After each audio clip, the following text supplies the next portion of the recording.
take up seats here. There are a lot of empty seats in the front, so that if people join us later, they can sit there.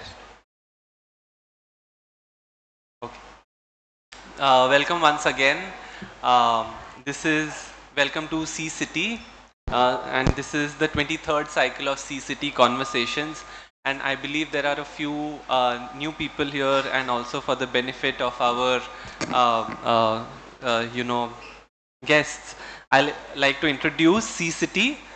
Sea City is the School of Environment and Architecture's outreach program, and it organizes events, lectures, symposia, and exhibitions in order to engage with larger artistic sphere and cultural discursive sphere within the city and outside. City events like these are completely open to all the public, and they are attended by a very diverse group of people, including students, architects, professionals, academics, and sometimes also locals.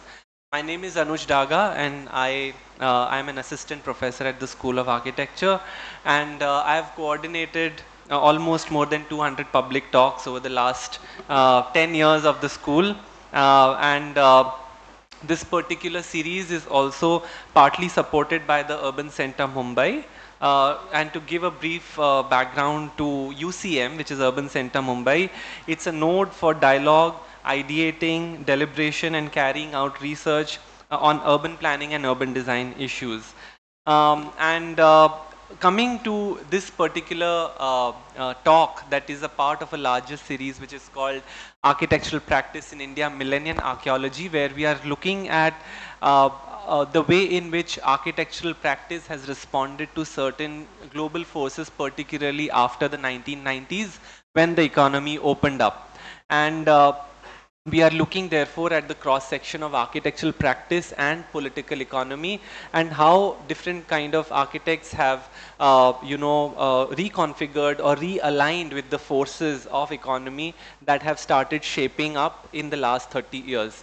So in some sense, this is also a survey of the contemporary architectural practice in India, which is much needed because there has always been a kind of earlier template which we keep on following. So it's in some sense an open course also for the city and the academics at large, to engage with the architectural culture in the city. We have had 3 sessions so far. This is the 4th session in this series, and the previous session in the previous session we discussed about the multinationalization of architectural practice, and we discussed that how multinationalization of architecture in India almost flirts with this idea of global and produces almost new registers to think practice, and it opens up new paradigms of formalizing public culture for large projects such as universities, hostel complexes, museums, and so on. And basically in this formalization they are creating a new syntax for people to kind of transact through these spaces. And while multinational collaborations allow architects in India to tackle scale and speed of delivery, they bring their own spatial protocols while trying to consider the user in an expanded global context. So one of the key aspects that multinationalization leaves us with is the architectural landscape. In this architectural landscape of India is largeness or bigness, and that also means largeness of the interior space, and therefore large interiors which see split out of the average architectural practice. And on the domestic front, multinational outlook also kind of coupled with IT and media technologies brings a host of imageries and options to think about domesticity itself. So therefore we turn to today's talk to interior, and today's talk, Designing Interiorscapes, is about kind of thinking of how interior has become a significant way in which a lot of young architectural practitioners foray into practicing architecture through the space of designing interiors. And just to kind of lay out the background for today's talk, architectural design service in India began extending to interior design with the growth of commercial enterprises, retail environments, and large restaurants that sought expert consultancy to integrate emerging technologies such as air conditioning, smart lighting, security systems, and all such kinds of new technologies that were coming into spatial design, which the average person could not do. And with increased spending potential on the other hand after liberalization and a great access to international imagery like I spoke before, interior design came to address the desires for aspirational living within the masses of urban and domestic sphere. And therefore, architects especially saw more economic incentive in the rising demand for interior decoration and the projection of luxury, mirroring broader cultural and economic transformations. So through the 2000s, the volume of interior design work multiplied, with many architects venturing into interior design projects as an entry point while still awaiting opportunities to build on an architectural scale. Today, when much of our time is spent indoors, the question of the interior is way more pertinent than ever. And so today's panel will open up the way in which they have brought their architectural sensibilities into the space of the interior, and we'll open up how do they accommodate the idea of interior through their architectural training, and also how they look at the interior space in configuring our behavior and lifestyle at all, and what questions are being pursued in the space of interior design. We have three very interesting practices today with us, and I will give a short introduction to all of them before I invite all of them to present their works briefly one by one. And in the order of, in alphabetical order, I'll start with Alpa Shikre. Alpa Shikre is co-founder of SSA Architects, which is Sandeep Shikre and Associates, which is a leading Mumbai-based practice that has made significant contributions to large-scale architecture and interior design in India. And with her expertise, SSA has developed reputation for integrating interiors seamlessly into the architectural framework of complex projects such as hospitals, corporate offices, residential towers, and institutional spaces. Shikre emphasizes functionality and user experience, ensuring that interiors balance efficiency and warmth and visual clarity. Her leadership has helped the firm build multidisciplinary approach where interiors are treated not just as afterthoughts but as essential extensions of architectural space itself. And under her guidance, the firm has executed interiors that respond to scale while remaining sensitive to cultural and environmental context. And we look at her work, in more detail shortly. Our next speaker today is Fesan Katri from FKD Workshop. Fesan Katri is the founder of FKD Workshop, and it has carved a niche in interior design through an experimental practice that merges architecture, craft, and material exploration.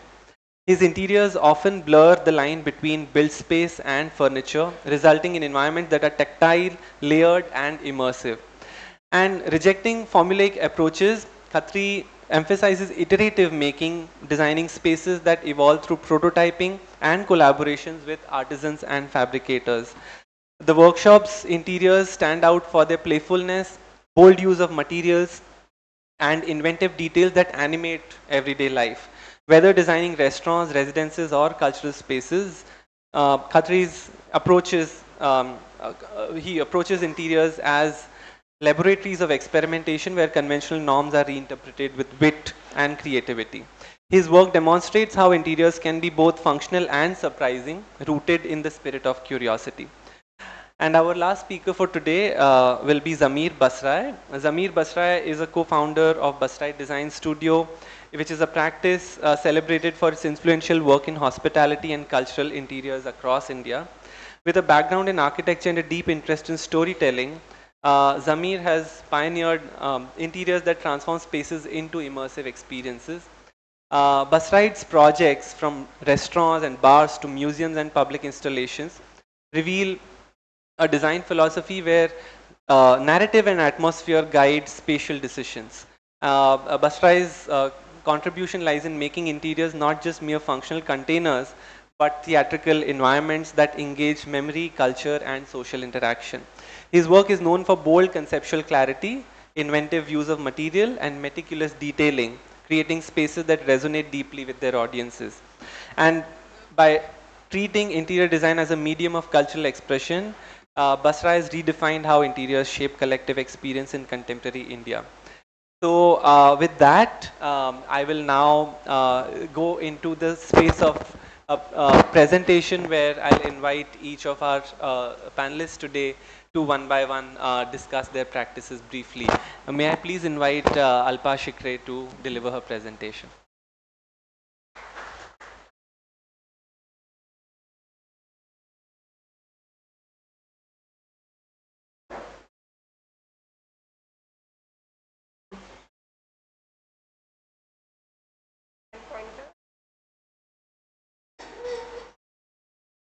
Not that I want. Good evening.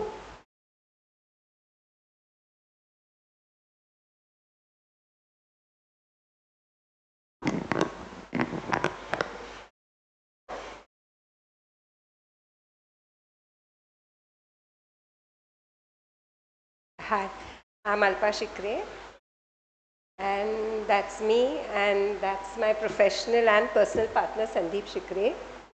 We started our establishment way back in 1987, and yes, we've had a long journey, and now we started as a small group of 4 or 5 people, and now I'm proud to say we are a team of 400 plus.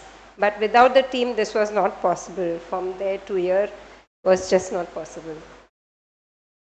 So we started our practice in Dadar in Hindu colony, and at that time there was the rule where the FSI, little extra FSI you would get. So we started building for some of the owners. They said, we have extra FSI, can you build us a penthouse on top?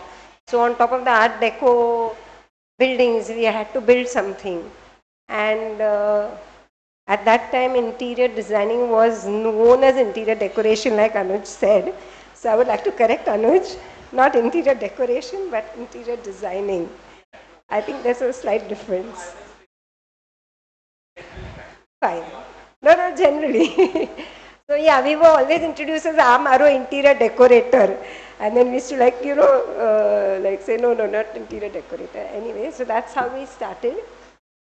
And that brings us to the question is, what is interior designing? So when I had kids, I used to take them to the site sometime when it's getting finished. So that's the time you are kind of styling the house. And so the impression with my kids was that it's about putting candles and just throwing some good cushions and pillows. The architects now, hopefully the impression has changed. Cross my fingers. So again, what is interior designing? I define interior designing as detailed architecture. So it's architecture in a more detailed form. So I'll just go through some of our projects in which I have 1 or 2 examples, since I have to keep it brief. So this is Kohinoor Square. It's a mixed-use building at Dadar Shivaji Park. Many of you might have seen it. It's one of the India's largest mixed-use buildings. And yeah, it has a beautiful glass facade. It overlooks Shivaji Park and the Sea Link. It has a lot of glass in the atrium, in the facade. We have been criticized a lot for the glass. We have been praised. It's a mixed reaction. Just below the bastion. Bastion on top is in this building. And just below that, we've done an office. So this is the floor plate. It's any architect's dream because we have the core and there are no columns. I mean, these shafts are there, but it's a columnless 20,000 square foot of a floor plate. But when we get into the interiors, you realize that when you're walking here, you really have you have meeting rooms here and here.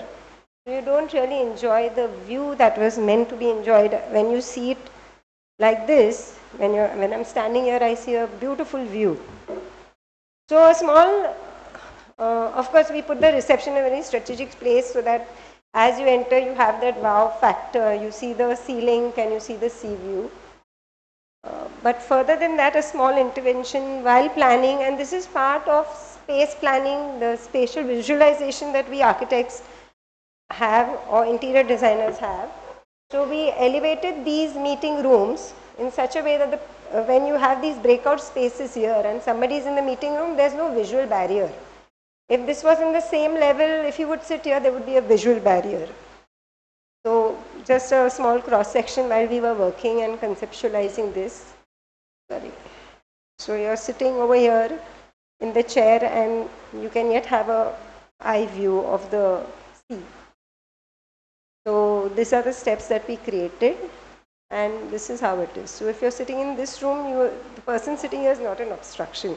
A small intervention in terms of an interior design. State Montana is one very typical builder project, very dense FSI, each square foot has to be used, each square inch has to be used. So it is very dense, typical Bombay dense building. So if I were to ask what is wrong with this plan, at one glance, I won't say wrong, but can you do something differently? So we always have a deliberation between the architects and the interior designers in our office. And I'm just taking two examples. So if you see the picture on the right, it's the entrance of the two apartments. So the immediate question is, where do I have my doorbell? Where do I put my nameplate? So these are the problems that I would urge you as students when you are designing, look at little more in detail. I know college does not teach you this. It never taught us this, we learned out of experience, but think if I was using this space, what would I do? Or even this washroom, yes, many people will say this is a good plan because as you enter, you don't see a WC. But having in Bombay at least, in other larger cities and other cities, they have a lot of space. Each square inch is important. So having a longer vanity where you can keep things, store things is very important. So it's a small intervention, but it's looked at differently from the interior planning perspective to the architectural perspective. Another apartment, a very big apartment, very long apartment we did. So this is the living room, okay, very good. But we did a small intervention because we had a very long lobby. And the client said, I want them to know my house is big. So we said, okay. So we did the corridor and then we had a eye-catching focus point right at the end. So as you enter, usually that vibrant color will hold your attention and you'll get to know the depth of that space. Very quickly, the last project I'll go through is where we have architecture and interior kind of integrating. This is a farmhouse at Karjat. It's along the Sayadri range and it's like a forest. It's called Forest by the Hills. So we worked on two concepts. The courtyard concept, because it's a farmhouse where you have a courtyard, the rooms surrounding it. Typical, all the rooms are looking into the courtyard and one space looking into the pool. So this was the conceptual sketch. And we had one linear style. Linear style because there was a road already carved out on that space. So we wanted to maintain the footprint there. So you come in and you drive down, you get in, and this is the space. So linear space went ground plus 1 and both were presented. And I don't know how many of you would prefer the courtyard since it's a farmhouse. With the raise of hands. Not many. I'm surprised because the linear one was chosen as the final list. We started the designing just pre-monsoon and it was more on paper, but post-monsoon when we visited the site, it was totally different. There was a nice river flowing through the site and it was very green and there were some paddy fields that were seen. So immediately we changed our entire design and we flipped the whole plan. So in this you came in and entered from here, whereas in this you came in and you entered from here and we made this house inside out. So because the view on this side was Though there were hills, when we went, the hills were on this side, so we said the view is on that side.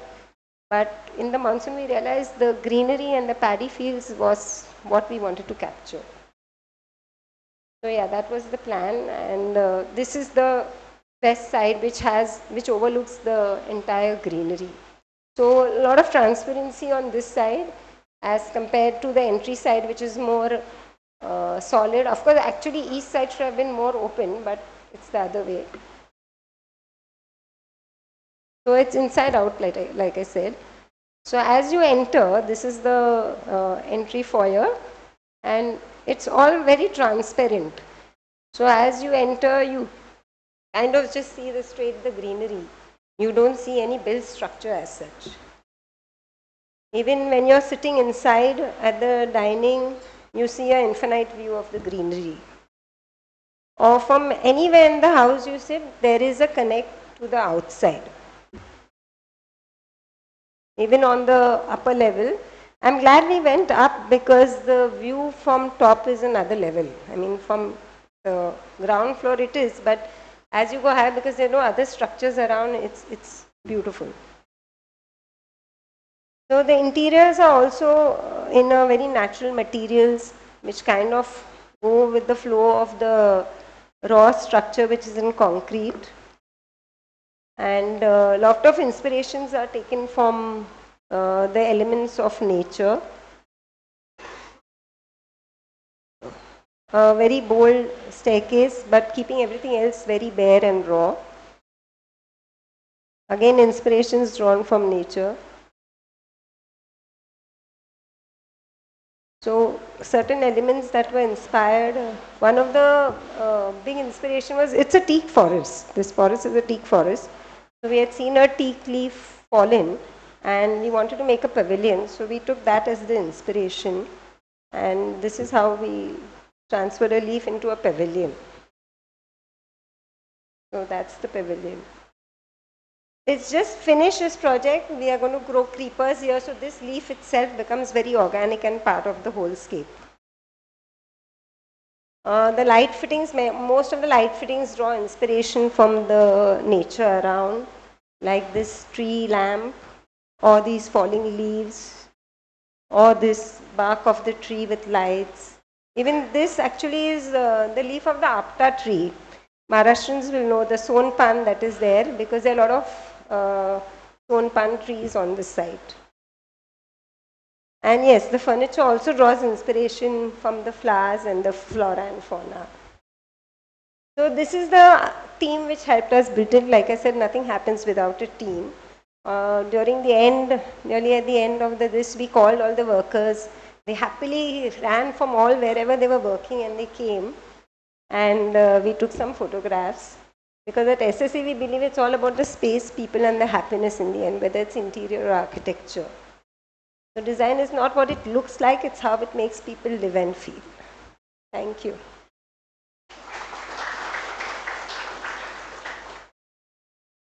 Thank you so much, Alpa, to give us this cross section of exactly what we wanted to understand, that these making these lifestyle interiors in dense kind of urban environments where interior also kind of start blooming and becoming more feasible as a profession to grow. I will now invite Fesan Katri to show his works and the way in which he approaches interior design of the allied kind of spaces. Fesan.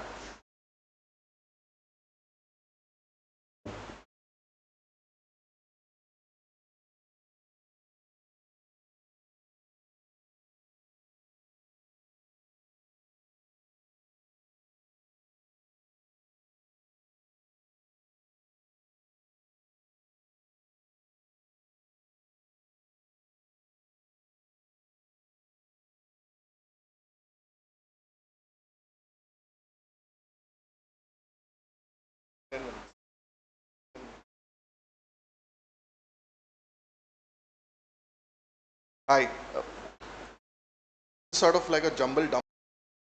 This is to give you a brief context. We run two parallel identities.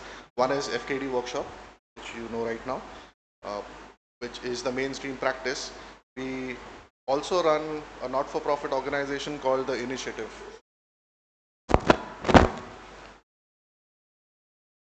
The initiative deals mainly with design for the larger entities. We've started off with designing for street animals, and again, this is design based. We'll see where this goes. Without warning, we're going to jump between the main practice and initiative. The idea is to help us understand how one informs the other, right? And this whole spectrum of what exactly is architecture, what exactly is interiors, and what exactly is design, right? This is a part of the initiative. We're going to start off with this. This is a research that we carried out, started in 2015 and is still going on. This intensively, these are snippets from the research, which is like thousands of images now, which documents how street animals inhabit the city, predominantly cities, right? This is what you'll see all across. So what we as humans call as our cities is also co-inhabited by these entities, whether we choose to recognize them or not. That's up to us, right? This sort of is an understanding of what happens here on the other side. This is what life is. Jumping to the studio, this is a house that we designed in Palitana for our now late friend Hanif Qureshi. He went by the name of Daku, his synonym. This house was designed for him about, let's say, as small as about, I believe, about 100 square meters or sort, right? There was a small plot of land which overlooked hills. The endeavor was how do we sort of work with sustainability, so and understand materiality. Went on very well with Hanif, who himself was a great artist. So we have these double height spaces, cozy bedrooms, etc. Right. Moving on from here, where we see these, we went on to understand animals again, of what happened after we carried our research of these animals, how they inhabit the cities. These are sort of animal pods which we sort of envisioned, which would be placed across the city. Right. The idea here was to sort of give an answer to people who says कि बॉम्बे में इंसान को रहने की जगह नहीं है, तो जानवरों के लिए क्या बनाओगे, is one of them, right? Ideas evolved. I'm going to go quick. This is prototyping of those, understanding how, what shapes, different materialities. Again, more of these, right? We keep building these. There is no real rationale or understanding to this. We just create. And the idea was, if we are building for animals, can the city also then facilitate spaces where if you and me have to speak, we don't have to search for a cafe. Can the city provide for spaces like these, right? So this is where it all came through, right? The understanding of materials, what can we construct? Interior design, product design, I don't know. This is designed for us, right? That's how we approach. This is prototyping of those animal pods, building them. Lots of them fails. Animals abandoned them until they came down to the right size. So when we talk about anthropometrics, we talk about sizing. This is where we got our understanding of how things work. This is our envisioning of what the city would be with these animal pods across everywhere. Again, wishful thinking. We finally got to build them. Waste materials from our sites all came here. This was a part of the Street Art Festival, if you know about it. I am on the executive committee for the Street Art Festival. We built this at Sassoon. And we also then collaborated with Twasta, who's I think right now the only 3D printing company in the country. Twasta is in Chennai. They're working intensively with concrete. There's a pre-batch and a post-batch where a lot of concrete goes waste. We start using that batch of concrete here for these. Very beautiful, not designed by us. We were, again, talking about the main practice. We were asked to sort of look at this space and what can be done. This is a place in Pune, in this, around the main station, an area called the Mills. When we delayered this, what actually came out was this. It's the same view. If you see this, it's exactly the same shot. This is what was, and this is what we got it out to be, where we sort of designed this sort of layered understanding. This is a hospitality space, social if you know about it. Our studio has done multiple of them across. Opened up the north lights, right? researched on what materials were used initially, got those materials, we fabricated those bricks. That's what the space looks like. So there's an inside and an outside, adaptive reuse, interior design, architecture, whatever you may call it. Right? This is the process of construction. Understood what typology of bricklaying was used here. And this is what the final outcome was, where we have this whole layered experience of the space. All these beautiful elements sort of came to life once we entered the space, and we let them be. These were earlier being used as just storerooms. A juxtaposition of what the city is and what this turned out to be. Moving back to the initiative, this is a doghouse we designed in Alibag for these two lucky dogs who adopted. This is like a supplement to the bungalow where there are two dogs who had to be housed. Again, the brief was, or rather what we maximize is to be, when you look at animals, right, when you look at dogs, they have this whole predatory instinct, they want to feel secure. So you have an upper layer, lower layer, we have areas where they can feel cool, where they can also probably hang over and look at this place, right? So all these things were provided here. These were initial ideas of what we wanted it to be. There was a lot of wood around on the space, what you see around. So all this is that wood which was used. What I want you to notice is also the joineries here. When you see these, right? This is in Alibag, in the middle of an open land of sorts. Winds can be really, really, really terrible here. The idea was, how do you design a canopy which withstands that? The idea of how a coconut tree sustains over the river edge. So this is joineries that we designed and we built. We usually build our own joineries as well as a studio. We get into that. It gives us joy. So this really, works very well in sync. It moves, and really slender sticks like these, they don't end up breaking. I think it's the third year now, and it's really there the way it is.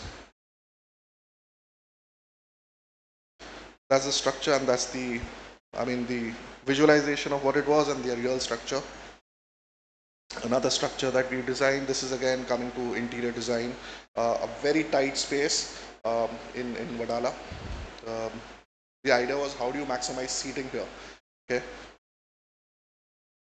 We love Scarpa, experimented with Scarpa, worked with metal, saw how this can be constructed. We also fail a lot. More than we succeed, we fail a lot.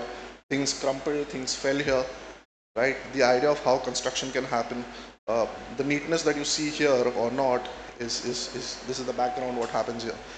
Look at the bar cage there, up there. It's actually a contraption which actually holds your alcohol, and this also forms your system for lighting. You'll see a slide right at the end of what this is. The idea of maximizing seating. So there is this whole heavy base and a lighter top. That is what we started off with, right? The idea of what a brutal monolith would be. This image here got transformed after we got this detail worked out, where this is essentially just a bent sheet of metal which turns into your seat, which turns into your table, and just keeps going on and on with this thin blade. Again, this is about, I think, if I'm not mistaken, about 3 mm of a sheet, right? All our testings, I did have a lot of falls here until this started working. Finally, what is done? So what you see here, this turned into this. We've got the heavier base and this at the top. This can easily now take about 8 people jumping and dancing, nothing happens to it. This is the bar cage that we spoke about. A dog training center that we designed in Delhi. This is meant for extremely ferocious animals, dogs predominantly, who are bought in here. They are trained and then adopted back. So this is like sort of giving a new lease of life. This is a part of, again, our NGO. This whole design was done pro bono. We experimented with materials. Again, the place that we designed for also was working towards the betterment of animals. So they had a time constraint, they had a budget constraint. The idea was, how do you work with materials which stop erosion? Our dream was to work with rammed earth. Didn't happen, because when you see ferocious animals, they're going to gnaw and bite and chew. Before you know, you've got scalps everywhere. Which is when we moved out and we went back to metal. The white that you see is a marble component. These are all waste marbles which are found at different locations. We got them in, and that's used then to construct your walls. This is the whole understanding of what the facade would be like. Joinery, we go from a bigger scale to a smaller scale. And this is the construction. These all are again reject pieces of marble. The intent here is that the building should not need any kind of renovation for a really, really long time, especially when you're looking at animals like these. The construction, the whole ideology of how this works. A crematorium. This is an animal crematorium that we designed in Mumbai. We've really worked hard and now collaborating with the government intensively, where they recognize the initiative. We were approached to first design an animal park, which is not a part of this presentation right now. From there, we went on to getting an animal crematorium passed, which is, of course, going to be free for all.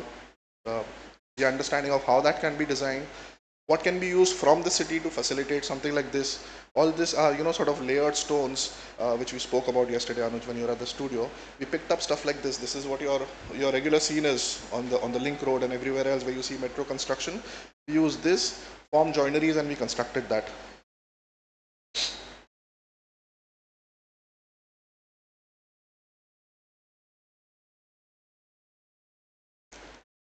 Jumping to a scale, this is the Mumbai airport, the T1 airport, which was sort of re-envisioned. This was the initial ideation that we worked on with the airport authorities, where I think it's probably the most safest area in the city, where there's constant surveillance everywhere all the time, 24 hours. This was designed to be, when Aditya Thackeray was in power, this was designed to be a 24/7 food hub, right? So we were brought on board to understand how this works. The brief here was you can't puncture into the ground, you can't have foundation. So then how do you build? So the idea was also to get in art galleries, waiting areas, you've got elderly, you've got women, you've got kids. How do you sort of get in sensitivity for people who are waiting? This was an answer to that from our end. Right, so we bought in containers, plonked them on with sort of mini pylons. This is again a second animal crematorium. When the first one got passed on, we had 7 more which came in through the mayor of Mumbai. This is scheduled to be on a tiny strip of land around Shivaji Park. So the idea is how can architecture work around a tiny slot of land? Jumping back to the main practice, this is Crep Dog Crew, CDC in Bandra, if anyone who knows about it. This was designed as a large hall per se, extremely versatile with what they want to display, when they want to display. This houses arguably about 25 underground cult artists and designers, and this keeps changing. So they needed a space like that. What we did was, in terms of design, we have this entire grid, if you see on the ceiling, which is lit up. It works like a huge truss, right, which hangs through the slab. That takes care of your lighting. That also takes care of your hangers. So you see all these portals here. They can be taken off, and this becomes an auditorium for an event, or you can arrange them in multiple ways and sort of becomes like a labyrinth of sorts.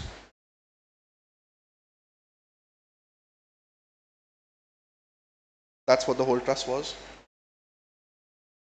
This is something that bus ride initiated. This is Saltwater Cafe. People who know about what this space was, which is now Bandra Born. We sort of entered and took over the first floor and sort of evolved this further. This is our iteration of what saltwater would be. The idea of working with bare materials. This is like you're working with plywood. This is birch ply, what you're using here, and your regular ply. The intent here was also to keep the space as minimalist as possible. When you look at lights, again, the lights were designed as if the top one is the ambient light, which eventually shuts off, and the bottom one stays on, which lights up your food. The ideation of the light, and then finally when we built it.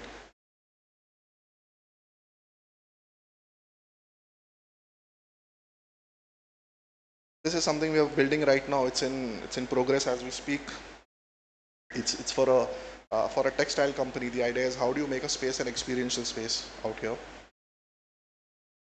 Cutting short to what the studio is, we are based in Mazgaon in a small, really tiny hut there, a shed there. That's what the studio is. We've got multiple mezzanines here. We've propagated lots of creepers and plants. We call this the Hobbit house. That's how we function. So the summers are pretty cool for us. That's the entrance to the studio. That's what the studio is from the inside. Yeah, we are a team of about 15 people, 15, 18, 20, depends, varies accordingly. And we have lots of animals with us. As of now, the current count is 18 cats with us. These are all special need cats. They'll be blind, they'll be paralyzed, they are amputees, animals with neurological problems. The ones who can't go back outside stay with us. That's how we work. So that's how work happens or not. That's us, the initiative. Ronak is an ex-student of C. Anushka is a DJ, a musician. She performs across the world. That's us, initiative. That's us, FKD. Thank you.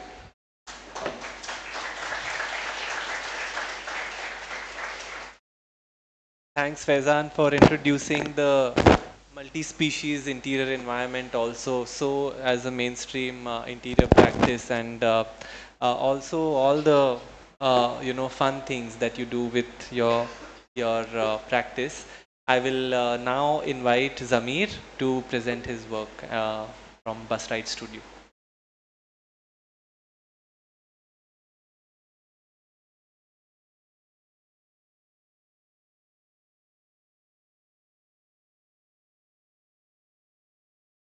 I had some serious problems with the write-up. So on Wednesday, I reread the whole, kind of the poster. I was like, really kind of shaking. I was like, what to do, it happened to us also. We were, you spend a lot of time doing interior design, and then, when that footing is cast, the first footing of your first building, you're like, oh, footing, and then there's a lot of excitement that you made your first architectural project and all, and then it kind of dies out after some time. Because you realize that you're, kind of doing it outside the city, in almost like a safe space. You don't get to cast many footings in the city, and you realize that if you want to work in Bombay, you better warm up to interiors. Do it with kind of meaning. Do it with some gusto. Be serious about it, and have some fun also while you're doing it. So that's where we are coming from. We don't draw lines between our architecture and interior practice. Very similar to the others presenting. It's lovely to see your work. Thank you for having me. I'll just start. Okay, cool. So the idea was that we have this idealized diagram that we keep on circulating amongst the studio. We're constantly talking about this over lunch. Hand movements are like this, right? So where we want to reach is if space can achieve this, inside, outside, doesn't matter. If we can all be little particles swimming together, and kind of every time we touch, we're like, oh, how lovely, exciting moments, lovely projects, and then you are not bound by that touch, and every now and then you can kind of swim around again and go do something else. I feel we take a lot of pride in having our studio as so this is a project. This is actually what we imagine the studio to be. This is the diagram that we think is the Brownian motion diagram. It's basically gas. That's what the studio is, where basically like small light particles floating around in some kind of a volume, and every now and then we collide and have some seriously fun kind of moments, productive moments, creative moments, right? And we feel that spaces also need to provide that framework. You can kind of associate and dissociate all your life, but if you don't have spaces that allow you a little bit of mobility and some kind of transformation, shape shifting, hierarchy challenging kind of spaces, you will actually be a little limited in that sense. So that is the chimp office. Is a really kind of small, lovely, low budget kind of project. We followed the Brownian motion diagram to the kind of all the way. Those are basically kind of we took a little budget from the overall budget and said give us this, and we kind of put these bright kind of yellow poles within the entire space. So it's so disorienting that it's very difficult to see where the boss's cabin is and where you're working, and basically you're disoriented into being non-hierarchical. And the space actually is funnily kind of, really kind of exciting. You can move around. There's a lot of meander, very difficult to read the space, its logic. And I thought that there was a moment there we really kind of, within all that budget constraints, there was some really exciting, kind of a diagram that came up. And really, I'm not showing any of the architecture work, but everything is relevant across disciplines. We don't think that way. We're really chasing the diagram to be, kind of everywhere.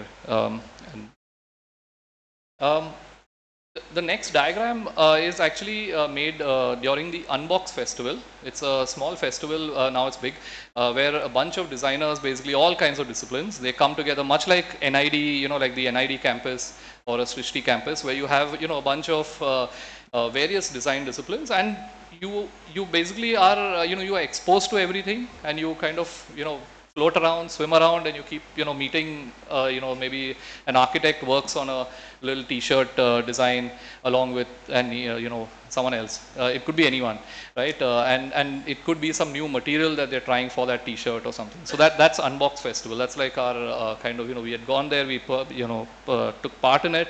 And this was the diagram. This is what we kind of work out, these little, those little anthers. They are the ones that, that is us. Right? And we float around and we attach ourselves to certain substrates every now and then. And those are the projects. That's what we do together. And then we are free to kind of, again, dissociate and kind of move around and all. And we realize that sketching doesn't actually live up to, all the kind of this little soup. We started making movies now, so I'll show you that also. But this is a diagram for Bandra Collective. Which is also a kind of, we're a group of architects. We've come together and we just doing kind of public projects. So we don't meet to do other things. We just meet to discuss, urban issues and kids and all that stuff. This is a little presentation during COVID. So, while we were in lockdown and all, there was a lot of time. We basically started kind of drawing all the relationships and all the little kind of, domestic spaces basically around, so everything that we were exposed to. This is, big rich people, poor people, us, somewhere in the middle, an entire kind of gamut of people, and we were just basically diagramming. I'm going to breeze through that. I don't want to take up more time. But it was called Domestica Elastica, and it was a lovely conversation with Professor Chaya, which was like too awesome. He's another soup. If you'll ever get a chance, like, you must go touch your finger on Professor Chaya. So, and at that time, we were feeling like the end is here. So this was that diagram. It was kind of a bit of a, but I think we're feeling it now. At some point you have certain worldviews which don't involve the environment, or, you might be very religious, or, and you can finish your life without having to deal with any other worldview. But now that soup is now in a tunnel. You have to deal with a lot of things now. You can't ignore most of the other worldviews that are, parallel to you in the world. So this was that kind of a diagram. We are in a tunnel, and we can't be swimming. It's not such a large space anymore. We're all swimming a little bit, cramped. This is my home. We had a little, kind of a kit of part kind of a home. So it kind of opens up. There's a little cabinet which has to go in and do all my con calls and, all that stuff inside. And it became like almost like a world, by itself. We are a small apartment. And after, the lockdown kind of, it was lifted, that cabinet actually became almost like the status quo. I mean, it wasn't a closed cabinet anymore. It was that expanded version became the final version. So the home in some way just had that little addition, kind of in space. Okay, I'm going to move a little bit faster. I'll go to the end. But the idea is that, there was working part-time. There was a diagram for that. There was certain domains that were very interesting. One partner in the house, not going to be specific, but one partner kind of, moved to another place for work. And pigeons took that place, in the bedroom. So, there are kind of very nice shifting kind of, domains in the home. This is a home which was very small, and it kind of, started a dabba system in that little gala, and how the whole kind of the entire arrangement of that space, kind of took up. This is some of the fortresses, some of the rich clients that we kind of, work with. Right at the core is that family member, and then they have these crazy buffering, of like goods coming in, then some full factory washing them, and then comes in, and then they were doing some sanitization, and then they were like, you don't touch, and you pass it on to the next, and there were 3 or 4 layers of this as you move in. So, we are kind of just documenting how the home, any home, it kind of transforms so radically to provide like almost like a fort-like, space. Similarly, second homes, lots of people move to second homes. What you take with you, what you took as a little piece of your home from here and you started a life over there, some people spend 2-3 years over there. So you literally took few fragments and, left the city. Labor on site, there were people locked up at some of our sites. They were not allowed to leave. They weren't allowed to, anything, no meeting anyone. They just had their cell phone, so this was, kind of a diagram for that. This was my Shantaram he's our office boy. He kind of had no work because there was no office. So stuff like that. Cooking at the threshold, working at home. And so, so I mean, this was like a kind of culmination. This is the fact that the home, according to us, has now, this is a kind of, all the sketches put together. But the idea is that the home is now this. We can't think of the home as a place of rest or calm or solitude or, you come here to recharge, and all those ideas are gone now. This is post-COVID home. This is now version 2.0, where you have to deal with this much complexity because the home has stretched. It has now, it's now elastic. Anyway, shit, no reaction and all that. So just let me know if anything makes sense and all that. Okay, we can chat about it later. This is an office project that we kind of worked on. This is Leo Burnett. It's a very, very creative agency. They kind of came to us to design their office. Again, the first impulse was that let's create these clusters. Move away from the walls. Don't use the table as because offices can be very overwhelming. Actually, you have these tables and all, and then nothing else makes sense. Only you just see tables only, and that black chair though is the worst. As soon as you see those, walk in and you see 250 black chairs, meaning your concept is gone. So the idea was that we could kind of work with a cluster, then multiply the cluster. And what we ended up on that side is actually 4 clusters. The way that it was organized was a first come first serve basis. So in the morning you come, there's one very quiet cluster for research. There's one second cluster which is a garden cluster for recharge.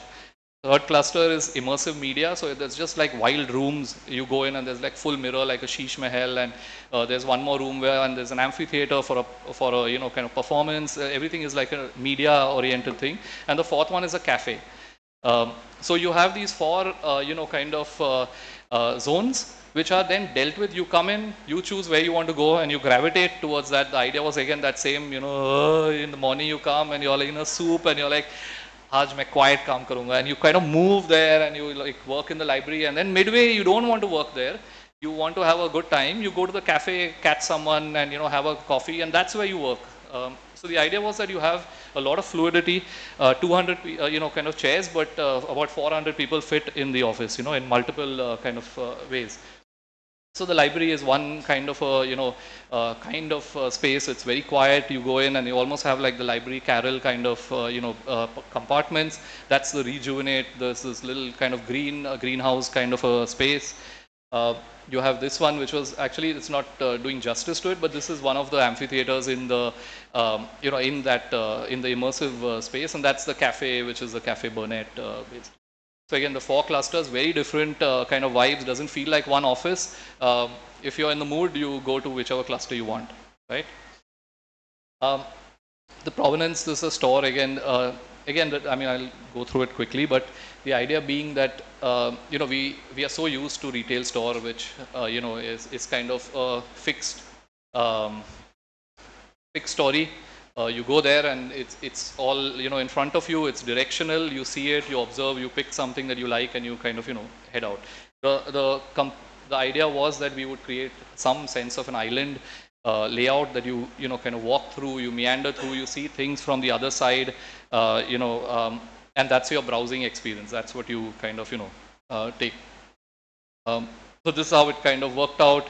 This was just a diagram that we just extruded and kind of created little small pockets of little displays that kind of went around. These are those little cabinets where the products are kind of put out. This is what it kind of looks like. These are renders, but it looks like this. Okay. Poly House, we really enjoyed this one. It's one of our first and only homes because no one sees this and gives us any more work. The idea is that, space should be continuous, remove the boundaries, remove your walls, use them, kind of within the space. We should be as continuous as we can. And then you have a certain amount of interaction with individual kind of, objects within your home, and not really the,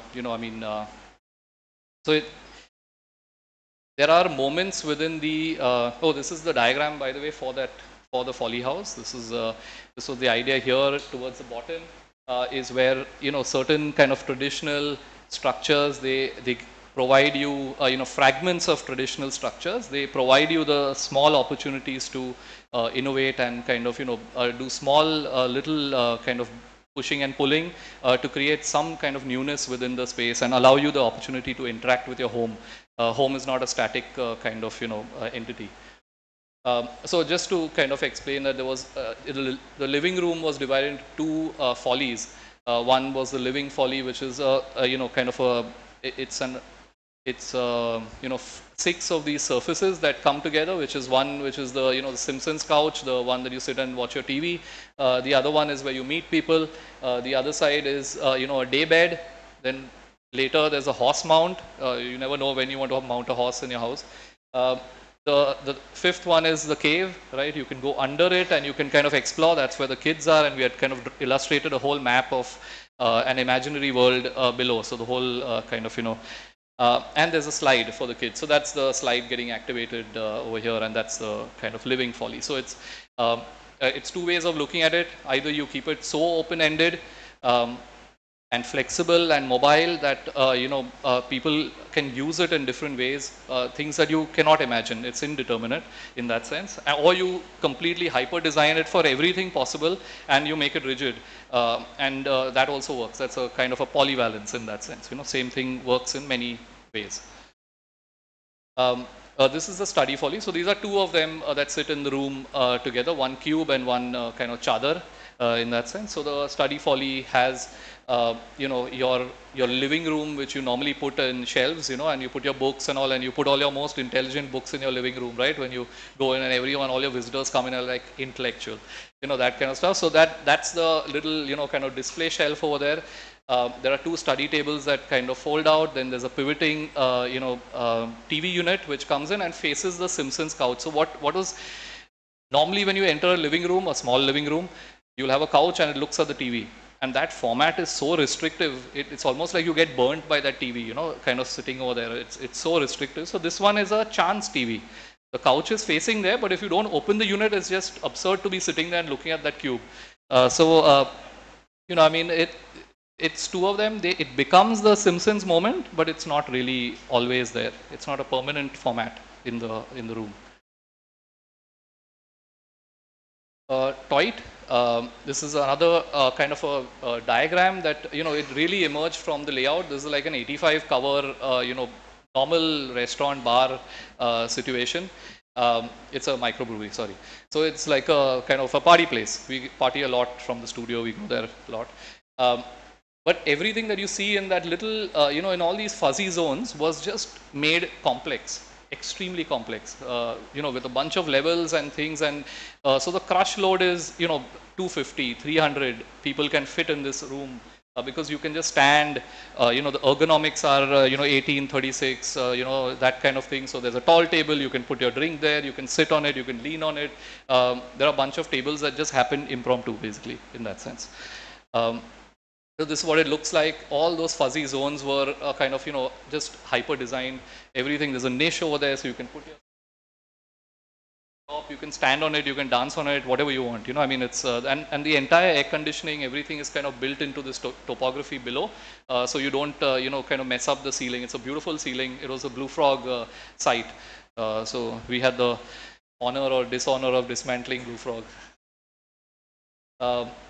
And in a similar way, the Bharat Flooring kind of showroom, of course, an 8-inch by 8-inch tile, we had to display. And again, the idea was that, we just kind of create almost like a, set of benches, tables, all with the top is Bharat Flooring. It kind of, and then the the plan kind of evolved as a large topography going through, so you can kind of meander through this entire space, but you know, there are a bunch of uses. That's a little bench, there's a show area over there, you can multifunctionality basically became the kind of pursuit over here. And then that lovely kind of surfaces that were created, we could actually do some projection mapping, and kind of, you know, all the patterns of Bharat flooring are like on those surfaces. This one I really want to show you all, because this really goes down to some very intimate kind of, you know, scale. It's a topography, but it's been carved from the absence of 5 bodies doing naughty things with each other. This was actually kind of asked, from us. We were asked to do an installation for an exhibition, and the theme was luxury. And we realized that the root of the word luxury was lechery. And from lechery comes debauchery. So this is desbok, which is our, so we had like a kind of, this is our take on luxury, that you basically have 5 people in close proximity with each other. And that's how the model was made. It was just a big lump of clay. There were 5 people, and we had, it was like an orgy, like a nice 5-person orgy, and everything was kind of, curated. But it was so much fun seeing that, that those little thin surfaces between, humans put together in this. That's our carpenter. He was our, also human model, inside. But the idea was that if you're seeing that last guy there, that's actually the negative of an ass crack above his head. So, it's that is the person standing there.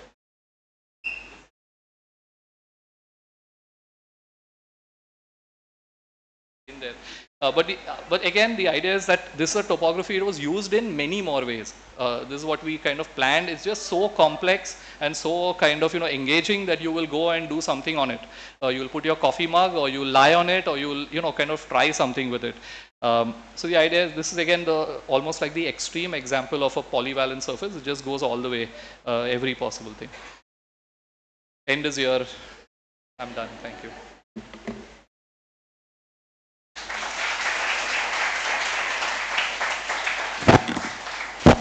The clapping says it all. But please, may I invite you for a more intense discussion to the center table. Alpa, Fesan, and Zamir.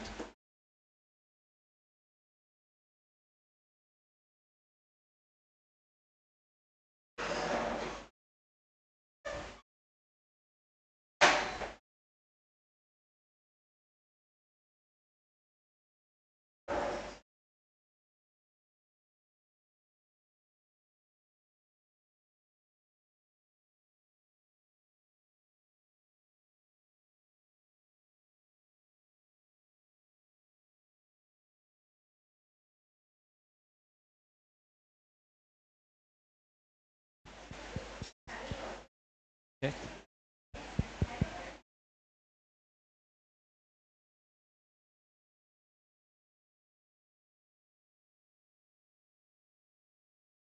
Wait for Fesan.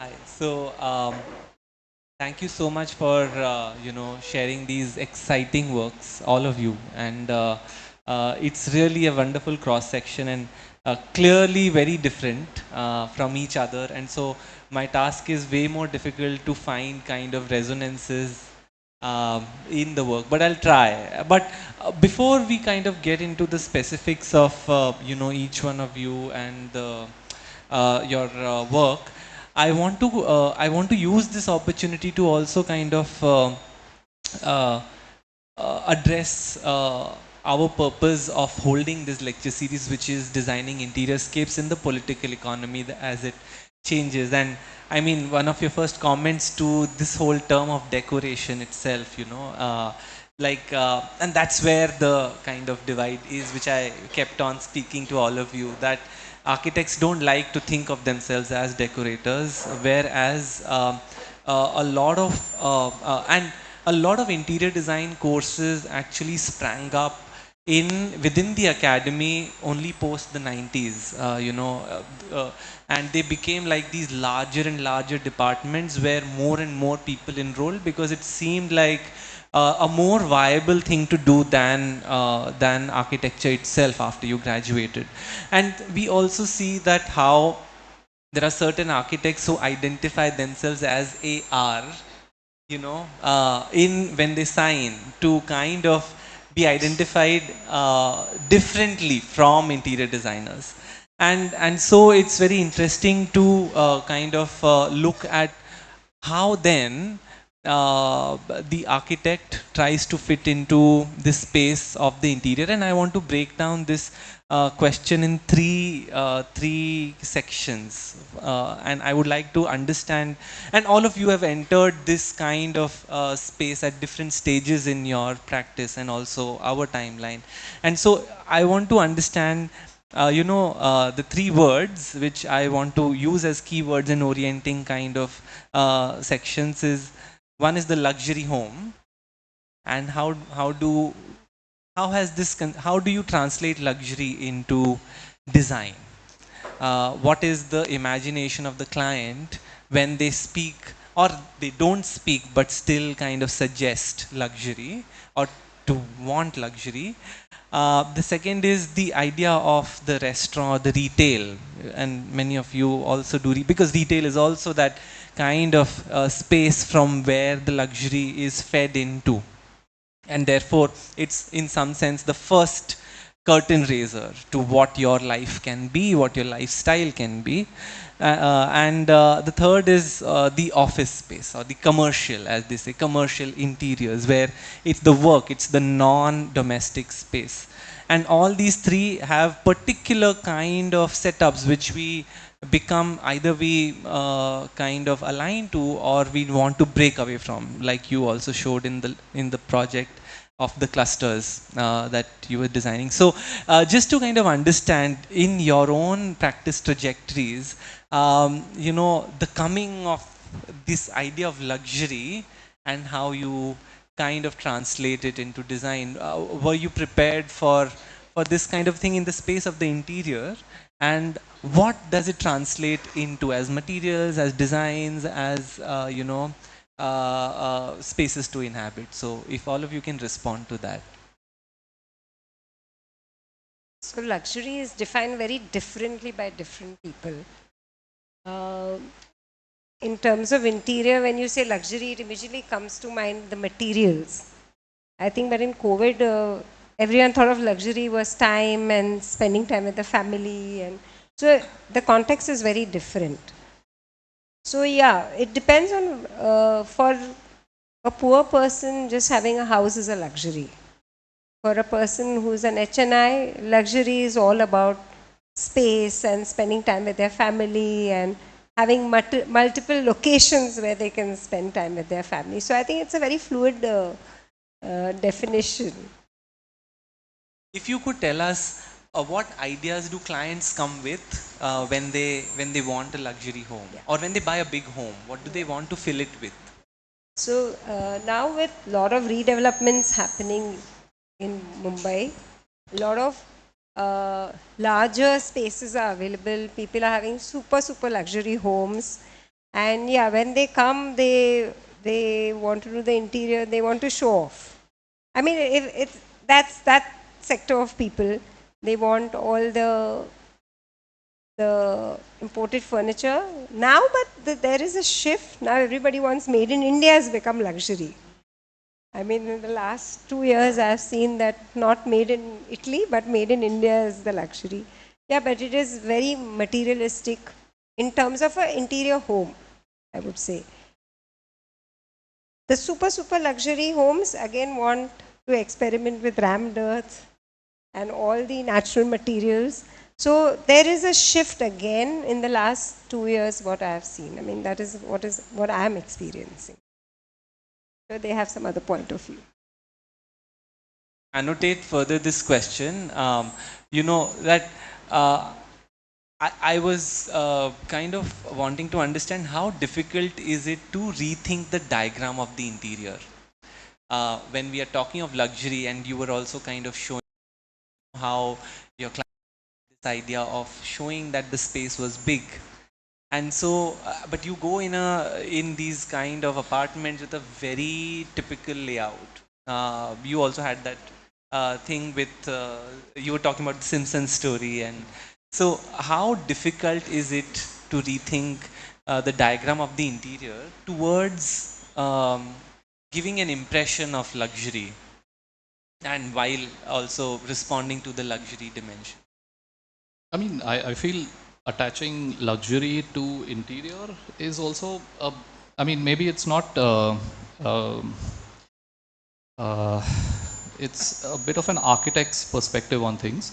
So I feel that if we look at it in a larger sense, what is luxurious architecture? It would mean that you have to either be uber rich or you have to leave the city to enjoy your riches, right? Otherwise, you're stuck in small spaces and, you know, like Bombay style. And then when you have these small spaces, you need to you know, kind of create that entire intense experience within it. And maybe whatever's missing from your urban life, you know, take care of it in your second home, you know, outside. I feel and then you also in some way kind of exposed to some you know, illegal stuff when you're rich.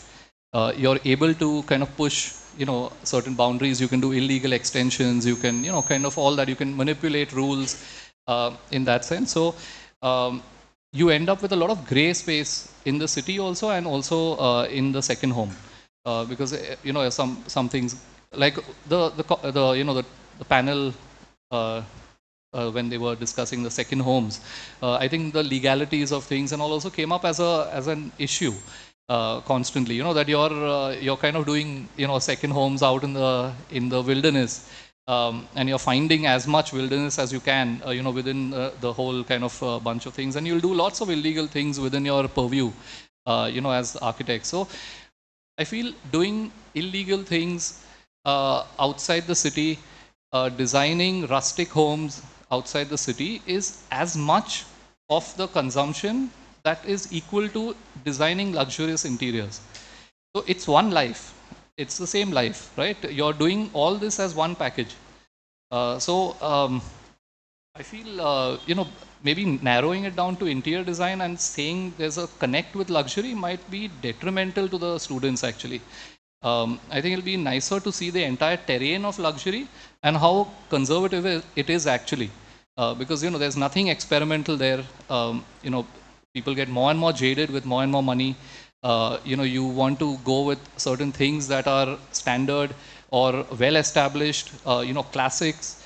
You'll hark back to a lot of safety kind of vastu and with that, you know. I mean, so you will all that is luxury, you know, the whole package. So I feel, I mean, I think my mission after I read that thing was to make sure that the students leave here thinking about the larger terrain and not isolating interiors as a domain that you have to engage with on the way to architecture, their first footing. Basically, it is life actually in Bombay. You'll never get that footing in Bombay, you know, casting it. But you will cast it outside the city. But if you want to be here, you have to still engage. It's the same. I mean, and you know, everyone we've really enjoyed the young entrepreneur. For example, most of our clients are young entrepreneurs. We don't get any luxury work. You know, I think they look at all that haphazard stuff and some, you know, all that stuff, and they're like, no. You know, I mean, it's not the zone. But even the richest clients, they come to us with some really kangal briefs. You know, No, I mean, even the office is a hard-working office. They don't want to design an office like they design their home. They have lots of other people who understand luxury their way to do that. They don't want us to start sitting and interpreting their sense of luxury, because I guess even like we're not familiar with it. So, I mean, anyway, I'll stop. It's convoluted. I think the idea of luxury, right? I think they've more or less said it all. Uh, there's this, to give you an example and wrap it up.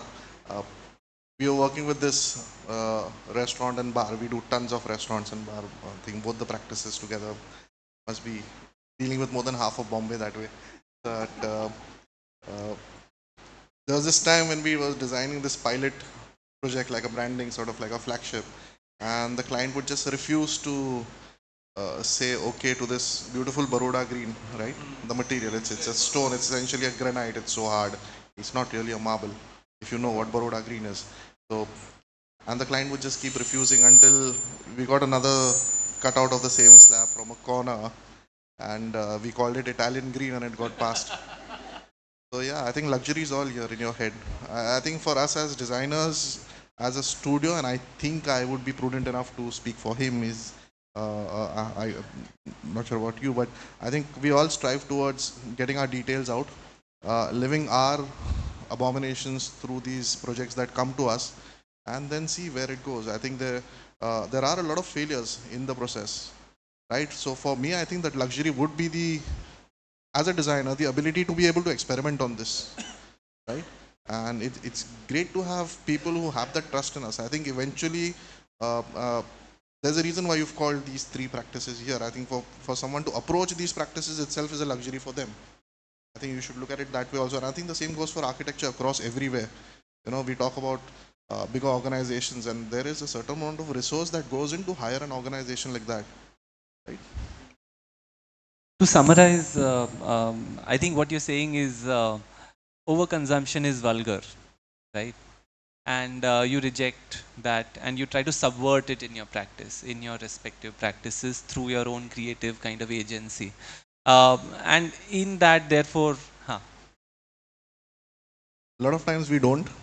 When clients want to indulge, we super indulge.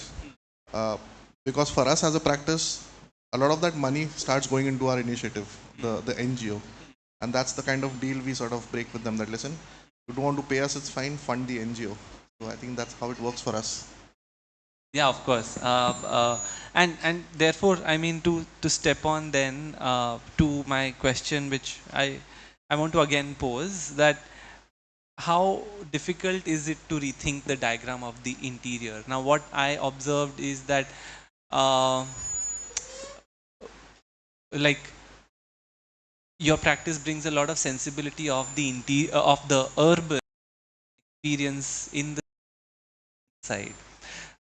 Your practice actually blurs and always kind of pushes the inside into the outside in some sense, and your practice kind of tries to contain everything, and in that what I observed is that the interior I mean, your practice actually kind of works it out with the setting of objects, and how you can anchor people's ideas into the interior space itself. And therefore, this space of the interior is split between the idea of the space as we configure it and objects within it.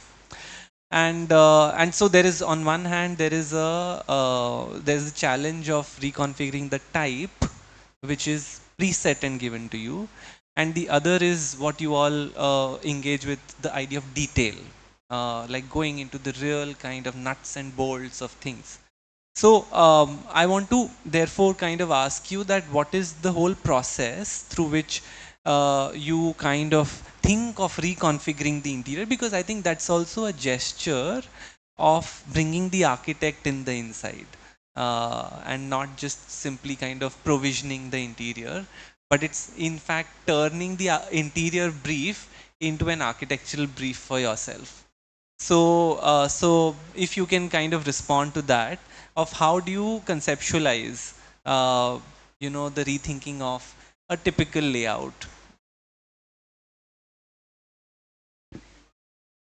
I will just go back to what he said is luxury, because while he was showing that office, I said, wow, he has a client who's allowing him to do all this. So I think it also depends on what kind of clients you're dealing with, first of all. And in our practice, at least, while we aspire to do what we wish to do, but we usually go with the client's brief, because in the end, it's for them that you are designing. I mean, if it was my own, this I will do X, but when I'm designing a client, brief that a client gives, and then it starts from there. So you're lucky you have such clients, or you choose to have such clients. Kind of, do a lot of your interiors in the buildings that you all are also designing. You should tell us a little bit about the fights that you all have. I mean, what are the pushbacks like? I think that is where, because see, we go in and we just bitch the architect out. We're like, ye kya column banaya hai, you can't expand anything, and this, that, and all. You're basically just doing that, and I'll say it in the next answer. No, definitely, we have lot of confrontations between the architecture. We have uh, 2 architecture studios within our studios, 2 interior studios, 1 engineering studio. And yes, there are a lot of conflicts, because architects always, I'm an architect myself, but I'm practicing interiors. And the architects who are doing the architecture, they are into FSI, and it's so commercially driven. It's sad to say. I mean, in the city, that's the attitude. But I think now we've managed to change that attitude. No, I want to stay on that. That what was it that changed? Yeah, because like small things like this that we kept pointing out, and when they actually did, it's the seniors that were always very difficult to get through. We have a team which is very senior, they've been with us since the inception, but it's the new blood, the younger ones, that we can get through very easily because they're open. So then we You sit mean with them on and the side of the client, no. on your team? But what I meant, when they kind of realize that interiors is a specialist's activity, what do they recognize in that, and what are you able to make them realize? So they do recognize that there's a lot of detailing that goes in. So just a simple example, that 47th floor office that we did, we took in, I mean, the team that was working on it, the interior designers, they all went and saw it. Then the architecture team and the engineering team, we said you must visit the site, because they were part of the team who built the building, right? So, and then they realized that there's so much that has gone into coordinating everything. Like you said, like, because why is this column here? But they realized that, okay, because the column is there, you had to do so many things to make sure it does not really obstruct the place. So yeah, this is, I think, making them do the site visit, sitting with them, discussing is what has broken the ice in our office. You mean to say that the sheer coordination of the various kinds of engineering that put together and make that space functional is what kind of brings the role of interior designer to the forefront? Of course, definitely. Yeah. It's like in a building, the architect kind of guides the other teams, but in interiors also it is the same thing. It's the designer who will guide all the other things to. Right. Don't So I want to ask you how you dodge it in all your projects. You certainly dodge in the sense She of has someone to creative scream at dodging. in the studio. We don't have anyone. We are doing internal conversations. I mean, so MEP, for example, if you're, I mean, there's a certain, so,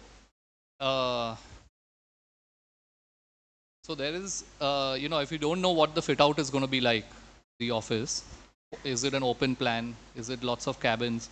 You can't design the HVAC, the air conditioning of the building. You can't design the fire layout. You can't design anything, right? So you're stuck.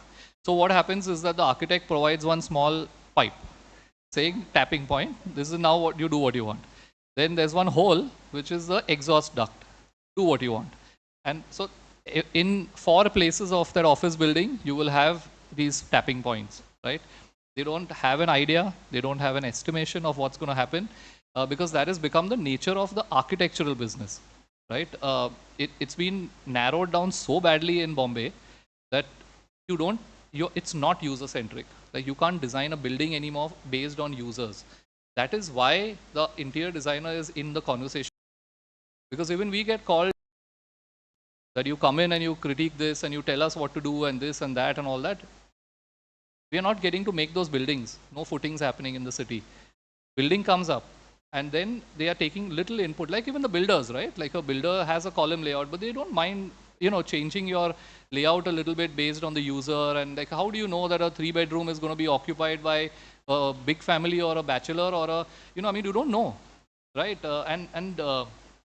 If everything is so generic as far as the structure and the kind of services go, then the specific will come in with the interior designer. This is a city problem or a condition, not a problem. It's a city problem. I think that's why also it's an urban problem. Yeah, yeah, and also like a big urban problem.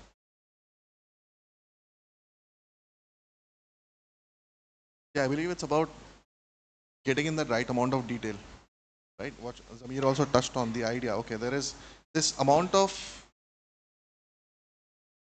ambiguous generic behavior that we are okay with now as architects कि भाई इतना कर दिया बस हो गया बाकी सब वो संभाल लेंगे. There's that. I think that's it's okay today for all of us as architects. We have, I think, clearly right now, like I mean, I've seen what this school was when we started it, right? I knew how the tube lights were fitted. Today I can see detail here after years. Why? Because someone has thought of it. Why do we like a Rolls Royce? Yes, of course, whatever. But there is detail, right? You'll never see drone shots of a Rolls Royce. Yes, Hyundai Elantra, yes, you'll see drone shots. But a Rolls Royce advertisement or a Lamborghini Hurricane, you will see zoom up shots. What is that? That's where a human is in intimate conversation with that design. I always go back to the idea of design. So I think for us, there is no architecture, interior, product, chair, table. It is design.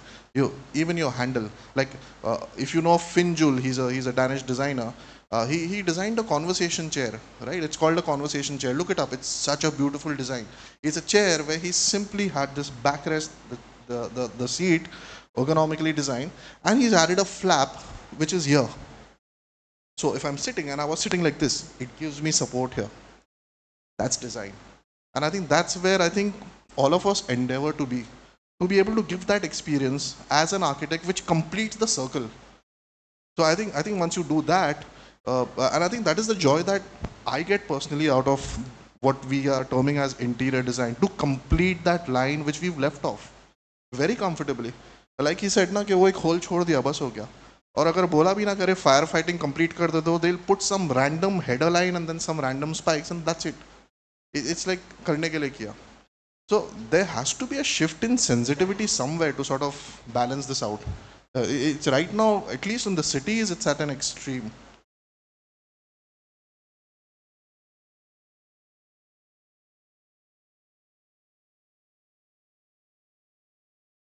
Not a repeat kind of thing.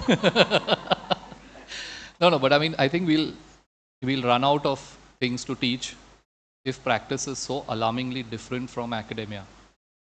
If you realize that your buildings are going to be so generic and it's not user centric, but in academia you're still designing the same kind of buildings that we have been. That building will show the user's identity. It will be fluid enough, as fluid as the user. If the services will be the the arm and the kind of the structure of the entire building, everything, each and every cut in the beam. What are they called? Sleeves. My bad. Shit. So bad. That is it. So all these sleeves and everything will be immaculately done. Like Louis Kahn, that the Richards Medical kind of those beams are like you can go to sleep with the beam. It's so beautiful. So if we don't know the user and we don't estimate what is going to happen and all that, and buildings are thinning and kind of it's a tough space to practice. So I mean, maybe it's time, like in the office, but I think it's time in academia also that the interior designer is brought to the fore and it's centralized in the study of architecture, especially in urban schools, so that no one gets that jhatka outside. You're like, damn, toilet banane ka hai, toilet dado. And like you get such a shock, but that toilet can change your life, no? I mean, if you have a nice toilet, what a lovely morning, yeah. So, I mean, sit on the pod, get a nice, stool over here. There are like things over here, some little back massager and all. You can customize your life if you are thinking all the way. Sorry? No, yeah, what luxury? Yeah, not in the conventional sense. Some that thing that rubs you and all can be like your pet also that is running on some hamster wheel or something. I mean, could be you could jugaad. He keeps so many pets for that only.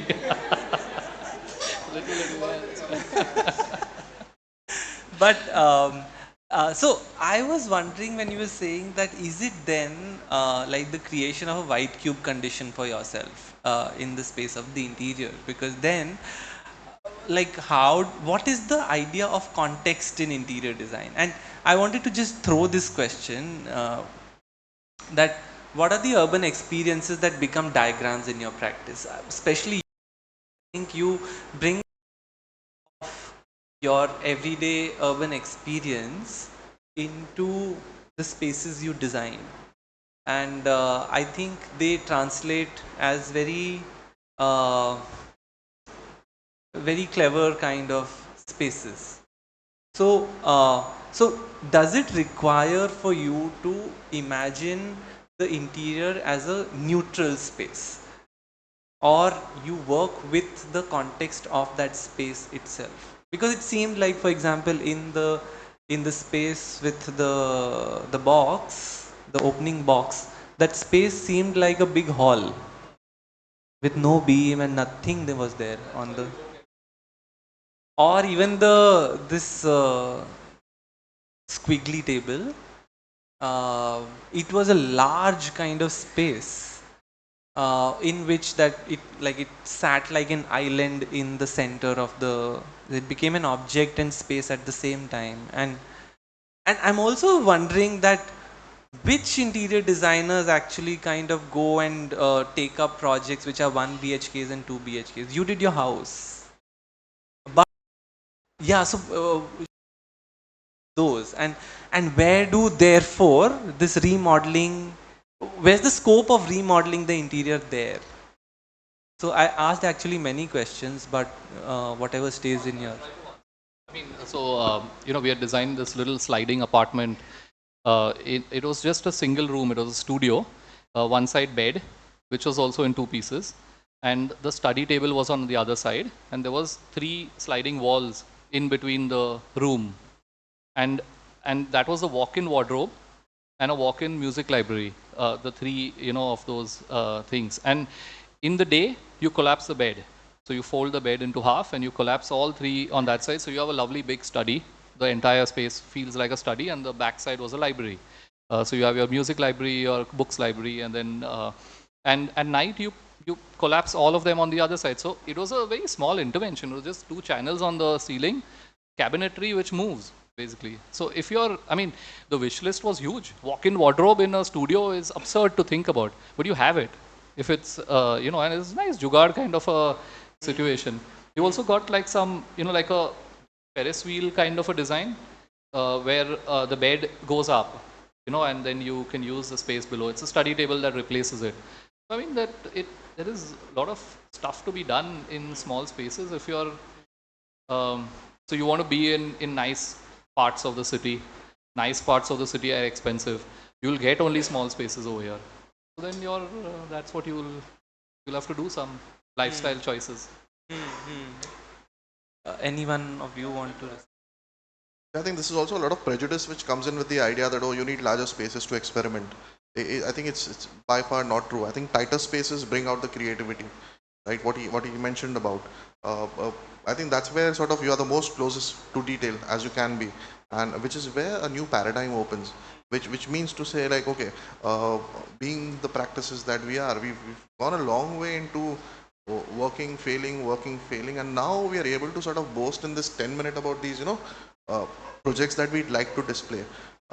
In the symmetry of ours, I think all of us have got tons of stuff that we worked on, and it failed, which sort of has got us to where this is. I think the idea is now if you go back to our understanding how a tight space is designed, like how the Japs do, for that matter, I would even, I mean, all of us should look at Neri and Hu if you've seen their practice. Just fantastic work. I think how they deal with the idea of context, if we ask about context in interior design, they're master architects and work with beautiful spaces. The idea of retaining what context is and then building up something new out of it is just fantastic. And I think that's something all of us, I think if we are inspired enough with the right kind of examples, I think Japs do it flawlessly all the time. Right? There's so much. I think this is one of the tightest architectures that we've ever seen. And when I'm saying architecture, I'm combining design with this together. I think there's a huge spectrum there. Would you like to?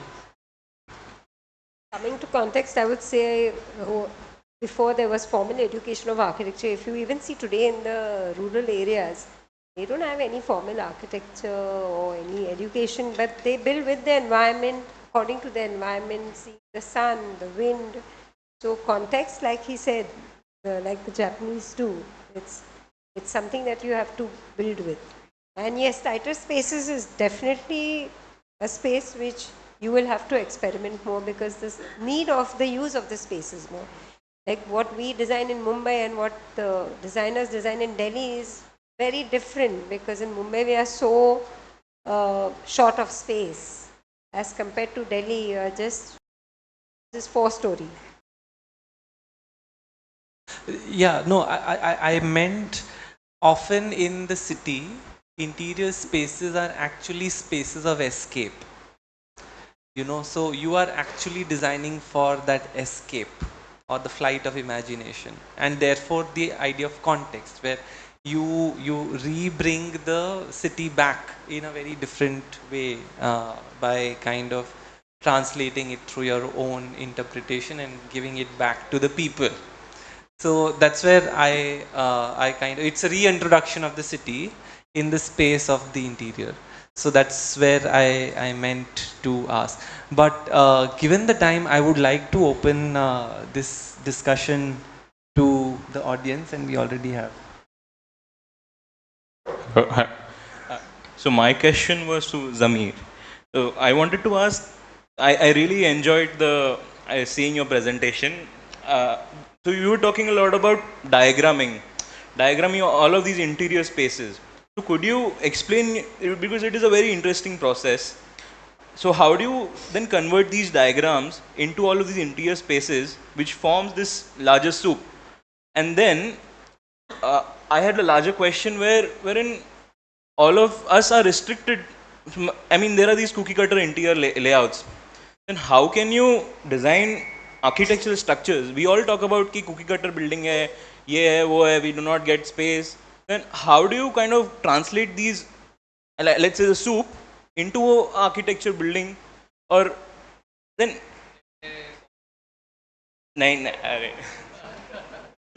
but we talk about bringing change.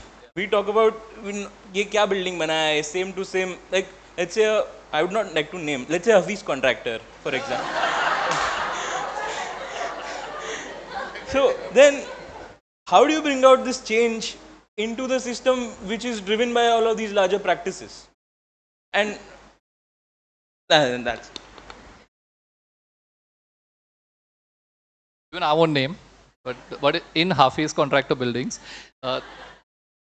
I think so the diagram can transcend all scales, right? It's also a medium that I can use to communicate with you what I want to do or I intend to do. We are diagram forward as a studio. We will show our plans and we spend time on the plans a lot. So the plan, in that old modernist kind of way, the plan is the generator. We pick on it till it's good, right? It's very intense and it's a long process. After that, actually, it moves a bit faster, right? Now, this is only one way of looking at it. Now, when we made that little, that movie into it, that 2D diagram has now suddenly, moved into a little bit more of a three-dimensional kind of an imagination now for us internally. And we're thinking that I mean, it's not necessarily only the plan, because it's also a little devoid of people, the plan. I mean, your final ergonomics, your anthropometry, and maybe that the scale needs to start from there. You need to address it from that person who's using the space, basically. So it's not your client. Firstly, like the builder is not your client. The client is the user. That way. I mean, so someone's paying you to do some work for some generic person that you don't know, right? But you have to imagine those people. Like for example, the wall between the kitchen and the living room should be a flexible wall. I mean, come on, don't put a column there. If someone is young, they want to, host people at at their place. You don't have like house help, working in the kitchen, and you don't want to hide them away and all that. Then that's a nice thing to remove the wall, and you can, kind of look at that expansion. Someone wants to use one bedroom as part of their living space, and maybe set up something and all that. So within those considerations need to be part of your inside out approach, right? You're looking at it from inside. You're trying to see what all is going to be, even in the expanded version, where will your windows be? How will you, kind of experience your space then? And then you start putting your structure into the building, right? But that purview has been snatched away from the architect. You don't have that choice anymore. So we worked with developers, and you don't have that. You have 4 inches of design. Have you been to Bandra West, Perry Road sometime? Do you know the new, I won't name anything, but there's a pink building with these biscuits on it. There's a pink building, tall one, with biscuits stuck on them.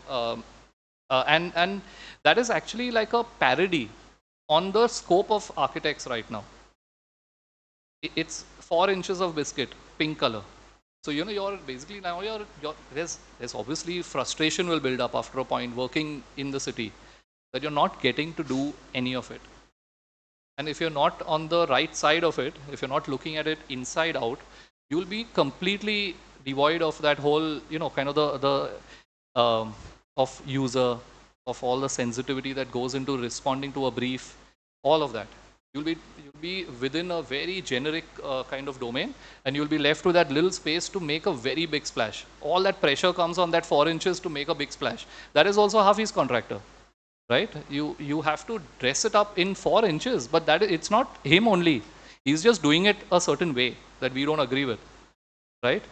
Everyone's doing it. You see the pink biscuit, it's the same thing. It's what I wrote in the message back. It's the emasculation of the profession. It's epitomized by that pink facade. So the only solution is to do interior design.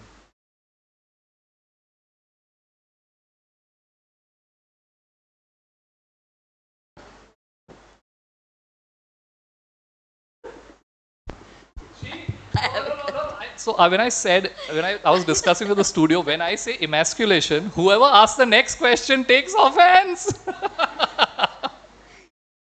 No, I wanted to ask something else. I think interior design is a very important space. And what it I mean, in the sense that it's closest to inhabitation. It shapes inhabitation like no other space, no other practice would do, because it's really close to the body. It shapes behavior in many ways. And I just wanted to ask, because I mean, there's this the talk of emasculation that like giving up, but I just want to ask, like, and also this whole question about this is what the client wants is often something we hear in the profession. But I'm just wondering, because we've also seen practices, and I mean, a lot of us actually also land up arguing with clients, because you often come, like the first brief is always this Pinterest brief, and it's like, oh, this is what my house should be, and invariably it's like a 5-star hotel. But that if you live in a 5-star hotel every single day, you will go bonkers, right? So I just wanted to ask, like, what does it mean to then change some of those notions? I mean, again, behavior, questions of like you spoke about the wall between the kitchen and the living room. Why is it only for the young? You know, is it like, I mean, the whole question of gender comes in, the whole question of caste comes in. You want to put the maid away, you want to put, you know, so I'm just wondering if these conversations come into the discussion, you know, when we're talking to clients, because I know I do that, you know, in my practice. So I'm just wondering if we can bring a little bit of that. Are we able to even change behavior? Are we able to speak about a form of inhabitation that challenges? Because often when clients come, they don't know much. They're just looking at a baggage of where, you know, of what they've seen. But we know that there's a huge power to rethink space by simply kind of, you know, rejigging the idea of space, and you know that lives can be transformed by that, right? And I know, like, even simply like my conversations with my sister, no, we can't have an open house. But then you slowly break it down, you know, and I've seen that with clients one after the other, and at the end they're like, oh, you are like one psychologist, you know. But at the end you realize that because that's something you need to become if you just don't want to sell out, right? Like, and it's not that people don't realize the power of that space. They do later. They realize how the notions that they've come up with in the beginning are, it's possible to transform them, you know. So I just want to, maybe there are experiences, because like, I mean, I mean, it seemed like you come with clients who already you know, are crazy, they want crazy things, or you know, you were talking about clients who want certain things. I'm just wondering, in this entire discourse, you know, in the entire practice, if there are ways in which we are able to transform some of these ideas that come in, you know? Because I think that's really the important thing. I mean, we keep giving examples of, like, say, you know, like a Korea getting a mall project and completely rethinking the type of the mall and like giving away space to the city because that's what you know you need. But at the same time, there is an increased footfall because you've rethought the type, right? Similarly, I mean, I'm sure there'll be lots of examples architecturally rethinking the nature of inhabitation, and of course details and other things from within that. So I just want to ask if there is anything you would like to share. So yeah, definitely, like you said, we are more of therapists when we are doing residences, especially because typically a home has, in Indian context, 2 or 3 generations staying, and everybody has their needs, and there are umpteen number of times we have the family coming in for the brief and saying we want this, we want that, and then the husband is saying there's a budget, and then the wife says, no, I want this. And the husband says, yes, yes, do anything, whatever unko chahiye aap karo. And the minute he goes out, he gives us a call literally and says, मैंने हाथ तो बोला लेकिन नहीं करना है. So yeah, there are a lot of things and we have to work with them, especially in restaurants and offices, hospitality, institution, no such problems. Obviously, because it's kind of faceless. But when it's a residence, because it's the person who's going to use it every day, they have to use it. So you have to make them sensitive. I mean, they have come to you because you're the expert. They are not the experts. And yes, while they have the aspirations, you have to explain, you have to change the way they think by keeping on working on them. I mean, it's like a kid. You have to keep on telling them. And then, yes, things do work out. Yeah.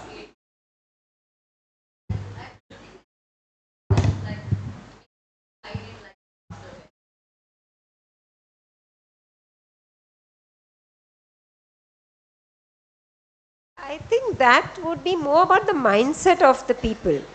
That is to take it to that level, there may be a few percent who you can transform to that level, but I think that is so ingrained at present. It will take a long time and a lot of effort from a lot of people for that. Maybe the next gen, yes, but not the generation we are dealing with. You know, I'll tell you this funny story. When I was like really starting off, I think in second or third year of practice, where I was working at this firm. This firm was entrusted with building a 9-story structure in Juhu, JVPD. So your standard footplate is 2,500 square foot per floor. There's 9 floors, and then there is husband, wife, 2 kids. They occupy the building.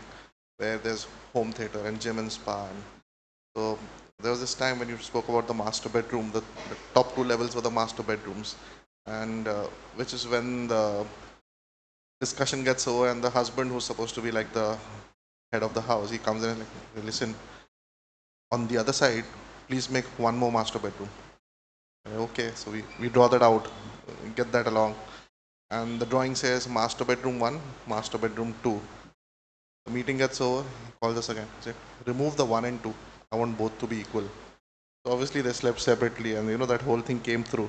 But there are these kind of things which sort of come forth, and how do you educate such clients? You've got people like these, and on the other side, when now in our practice we working with I think the person who owns Social right now, Impresario, Riaz Amlani, if you've heard of him. He's a powerhouse of knowledge. He every single meeting he puts us to shame.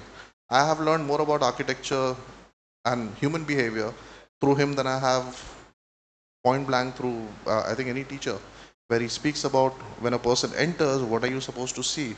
Why does the washroom need to be where it is? At what direction will a woman feel comfortable which is why the women's washroom needs to be further ahead. At what location will a couple want to sit and spend time versus when a crowd comes in, what would be the noisy area? These are things as architects we just don't address in our designs at all. I think we are so fascinated by this idea of shell creation that these are details that we just lose out every single time. And then that's a separate set of learning. And I wish in some way if we start amalgamating that in our design, which is why then, I mean, I keep harping about the idea of detail. This is detail. Understanding human behavior is detail, so that we master it before we are out in the field, so that the architecture sort of accommodates this before it becomes two separate fields.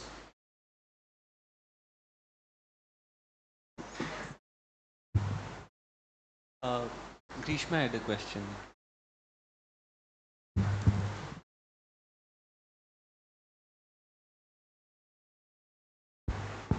Yeah, hi. So I wanted to open up a question where, so all three of the practices that you presented, most of the projects are towards the hospitality sector or the commercial sector.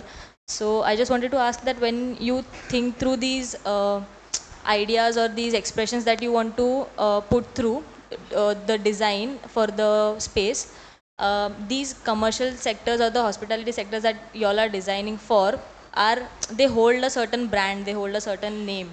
So how does that imagination of a space translate onto site when you actually start making it? So like how does that process work? Because um, when you think of that space in your understanding of the entire brief, the client may or may not always want that. So how does that translation happen? I maybe like we are addressing the kind of this twin architecture interior design here. I think we should also address the twin of designer and client. I feel, I mean, keep an open mind. There's, kind of these Riaz Amlanis of the world who will teach you some stuff in life, right?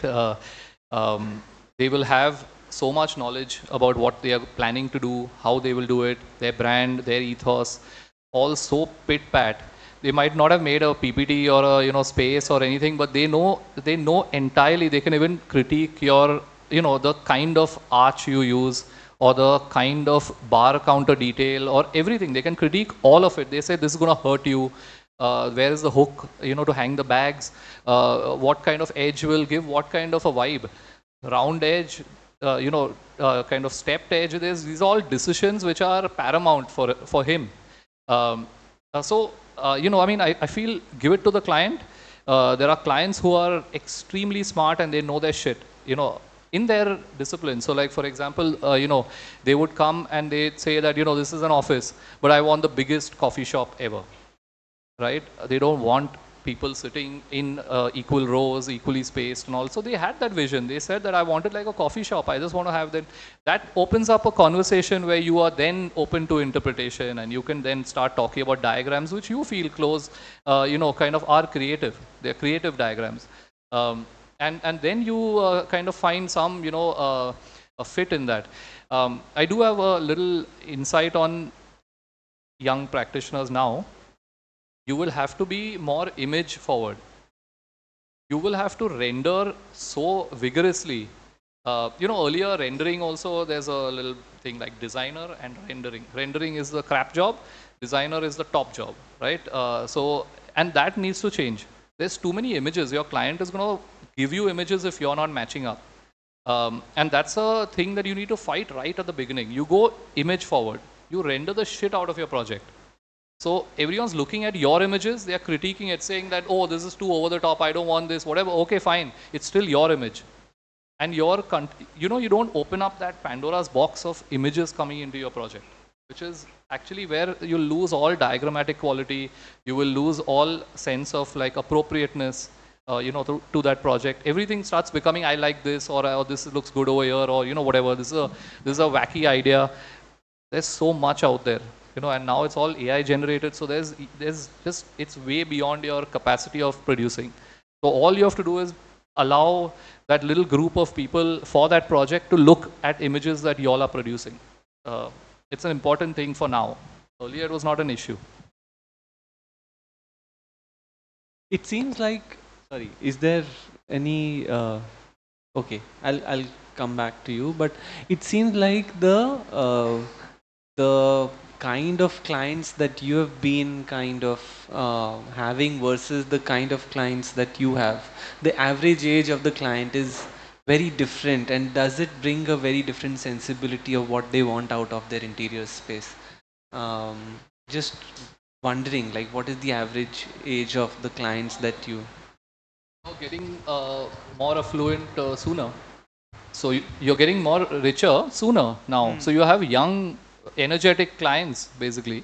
Earlier it was all the staid, kind of old money coming to you. I mean, we do kind of, you do still, whatever you said, whether you're working in low budget or high budget or anything, the whole profession itself is for the affluent. So, I mean, in certain capacities, right? Like you're basically, in the way that it is practiced in a studio with some alpha sitting in it and, kind of giving orders and stuff like that, right? But there are other models which I think we should also kind of, look at. There are other models of practice, collectives, there are, kind of so many, even the Chal guys and, all that, they have some other engagement. They are able to engage with other kind of projects. And also what Fesan is doing right now, so I mean, you have to open up that thing, otherwise you'll be stuck with the same thing that you're sitting in the studio, a rich person comes, gives you a project, you do the project, and then next rich person comes. You'll not be able to alleviate the guilt that comes from following money. So that is what I think it's so, this thing that is, suppose you do kind of, if you manage to channelize that, it is extremely gratifying. Getting one public garden out, it's like dil ka boj, like you're just like, I can die now, that. Yeah, so is there, like, can one kind of say that there is a type which is an experimental affluent and then there is a conservative affluent? And I have a different chain of thought here. The intriguing part about these discussions here is we are all designers talking about design and why we should love each other. Clients don't care a damn. They will hire you for what you've done and tomorrow teach you architecture. And it happens every single time, no matter who the client is. In a good way or a bad way, but it happens. What we don't understand here is because you've got your reviews taken by designers. People who are sensitive, who understand design, who will talk good things about your design, you'll go back home happy, or on someday you'll go back home crying. But your reviews are through designers. What happens when a layman who's got shitloads of money gives you a review and says, "Ke baba, ye to chahiye, abhi ye to mera paisa hai." What you also need to understand is that when you talk about sort of interior projects as such, they are generally fast-paced, as opposed to architecture, which is a slow burner, right? You've got time to think, you've got time to convince someone. Here, before you know, things are on track here, especially if you talk about a place like Mumbai. Now, we are working across the country in smaller cities, larger cities, all across, right? Especially when you talk about a place like Mumbai and Bangalore, there's something known as a rent-free period when you talk about interiors, right? I'm talking about the commercial aspect of this, of the design. You are expected to produce excellence at a drop of a hat. how do you do that without burning out? How do you do that just by thinking के चलो अभी ये time नहीं है करके खत्म करते हैं. So what you've seen here looks really smooth from all of us, but it takes a hell lot of effort to be able to put what you wanted out there. What will also happen is something that we don't account for is in one client, I'm saying client as a generic entity, you'll have someone who's 60 years old, you'll have someone who's 40 years old, and then you'll have someone who's 15 years old, and all of them will have inputs and will expect the same fast pace. How do you stand up to what you really want to do? Like when he spoke about the Folly House, he's got a kid there, he's got someone who's an adult who's also looking at the house. So then how do you mitigate that situation and still end up doing what you want to? That is a separate set of skill, which means you need to be educated enough to run the show rather than let someone else take over. So when Zamir spoke to you about being image forward, it all comes from there. Today, my client shows me an AI image faster than he can tell me a brief. That, hey, listen, I want this. And then I have to break it down that, okay, if you're showing me this image, do you like the idea of using generic materials? Do you want to go like really luxury? Do you want to use sustainable materials? What are you talking about? And then you have to break it down in a way that they don't feel bad.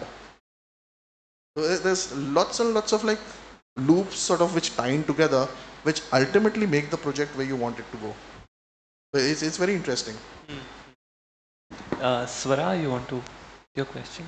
Is there a mic?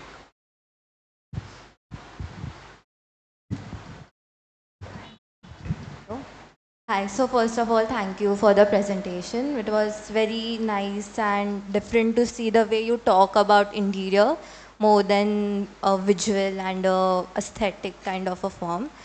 So when Zamir was saying that it should start from education and the way it is taught to us, so my question lies in a similar thoughts that like, so even recently we started this particular courses like landscape architecture, interior design, and all of that course in our college. But the way it is being briefed to us and the process that the educators also follow is very similar to the way like the client wants and the functional aspect of it maybe. Like you start with a conceptual board, start with Pinterest, and you kind of go through that process. But when we do architecture, we kind of think of it as space making. But when we are thought of interior, we are thought of in this linear process. So then how do you bring that shift in education and how do you start inclining that kind of shifting away from these notions to education? And then also not just teaching the physical aspects of it, but when you were talking about how you deal with the clients, saying ki, this with the clients, like how do you teach that to kind of practicing like the people who are learning, and then how do you bring this smaller things into a educational course? So.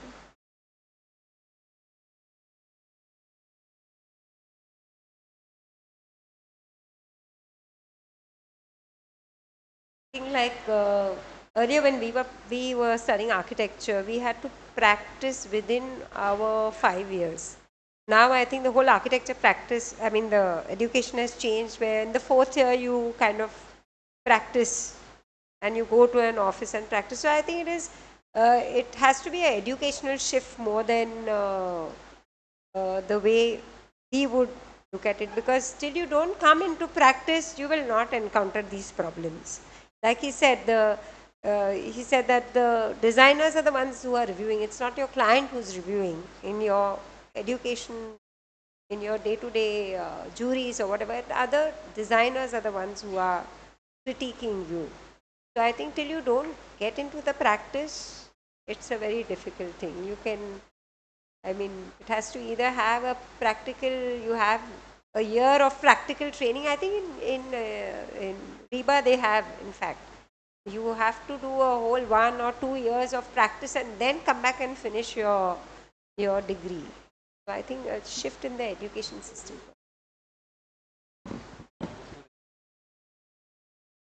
There are 2 questions from our YouTube audience. So I can, yeah, please.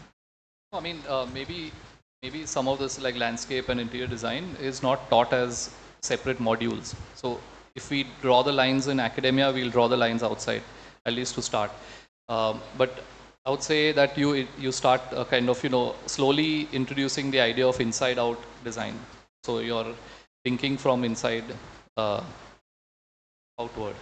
Because actually, what is space being created for apart from that? No point to space making if it's not user centric.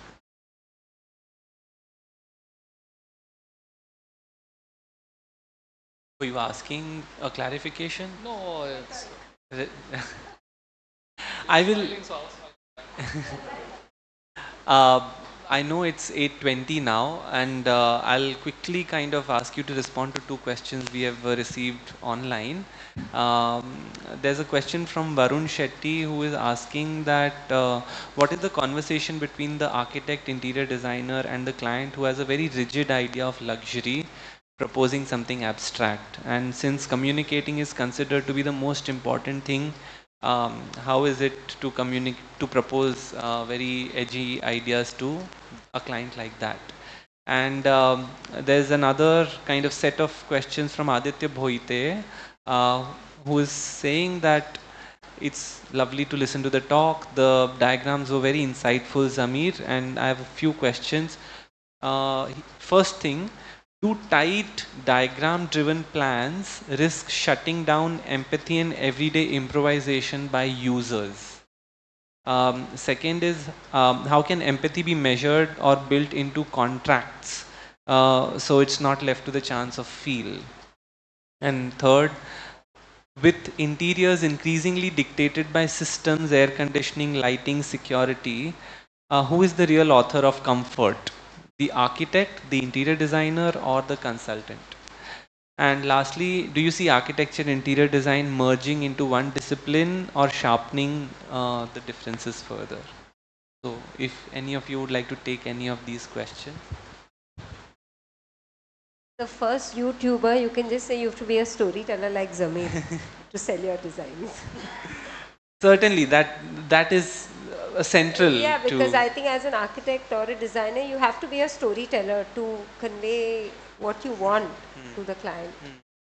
So storytelling is important. Yeah. And I'll take the last question. Yes, Was the also one on about, the systems, no? The one. yeah, I think it, like Fesan said, it interior, we don't have to look at it as, even Zamir said, we don't have to look at it as interiors and architecture. I think it's all about the space and how you are going to build that space for the person to inhabit. Yeah. So it is not different from one another. I think the question is that if the homes are already provided to you with an idea of comfort, then what additional comfort is the interior designer offering? No, you are trying to say if the services are already there, right? Is that the question? I think in the end, it is the designer who dictates everything. It's not, it's how you treat the services. It's not, because the service is here, I will put my bed here. It does not work that way. I think it's in the end the designer who dictates how the space would feel and how it will behave.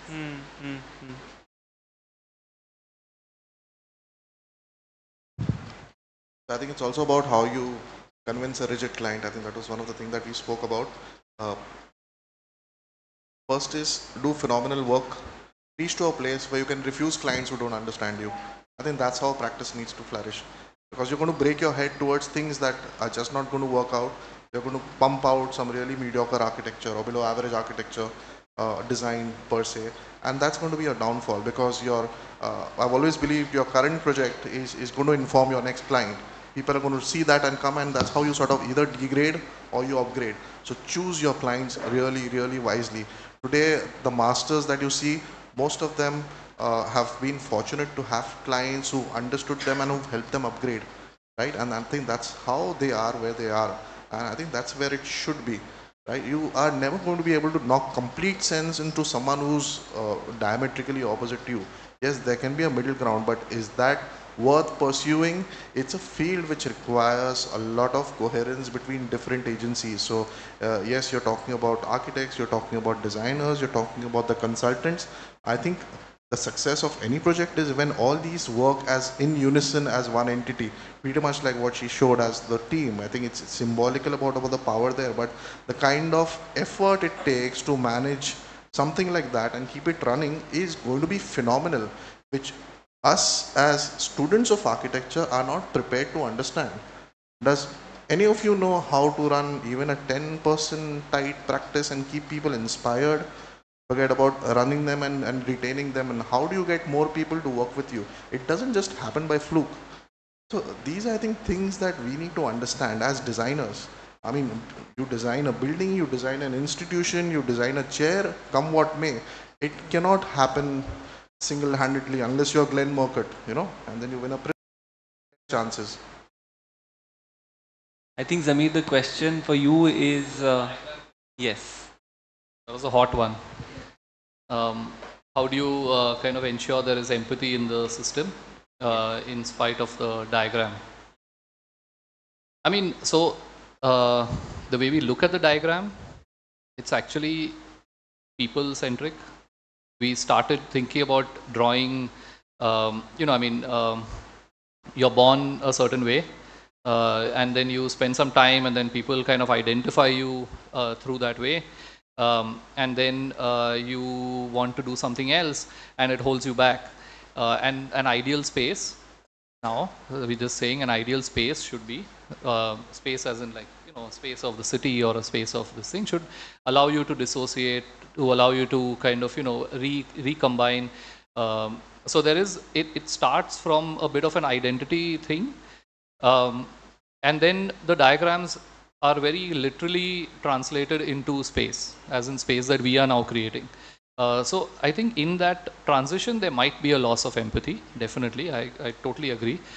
But they are people and identity and feeling centric, the diagrams. They are about interpersonal relations, and they are about how people should be with each other, and, you know, all that. So I think then we are now putting some ideal social relations into all our projects. Now, what it means for a retail store will be that, you know, you don't have a unidirectional viewing, for example. So it is a bit of a loss of whatever, you know, I mean, you're talking about people here, and then suddenly you're talking about a product, and there is bound to be that little reduction that happens when you put it into a project. But I feel that if we create enough spaces, every now and then we will be able to hit on some, you know, on some moments where you actually manage to, you know, impress the user with that social ethic or whatever that is, you know, in that sense. So I feel, yeah, and but also you have to keep on doing it enough to get a feedback saying that, okay, like, you know, retail doesn't work, but you know, for an office it worked. It's a really fun office actually, and they're kind of, you know, doing well. So maybe. Great. I think it's been a very wonderful discussion, and we are already like half an hour post 8 o'clock. So we would like to call it a discussion. And thank you so much, all of you, for sharing the work. There are, of course, lots of questions embedded in all your works, and hopefully we'll pursue them individually and come to you and talk like do a longer conversation with all of you. And thank you, all of you, for asking questions and engaging with all the work. Our next conversation is going to be next week, next Friday, and we are going to look at another chapter of how the green building movement enters the architectural practice of India. And the session is titled Green Environmental and Green Building Practices in India. And we have again 3 very interesting speakers who are traveling from different places and coming to us. So please do join us next Friday for this series. Thank you so much for this evening. Thank you.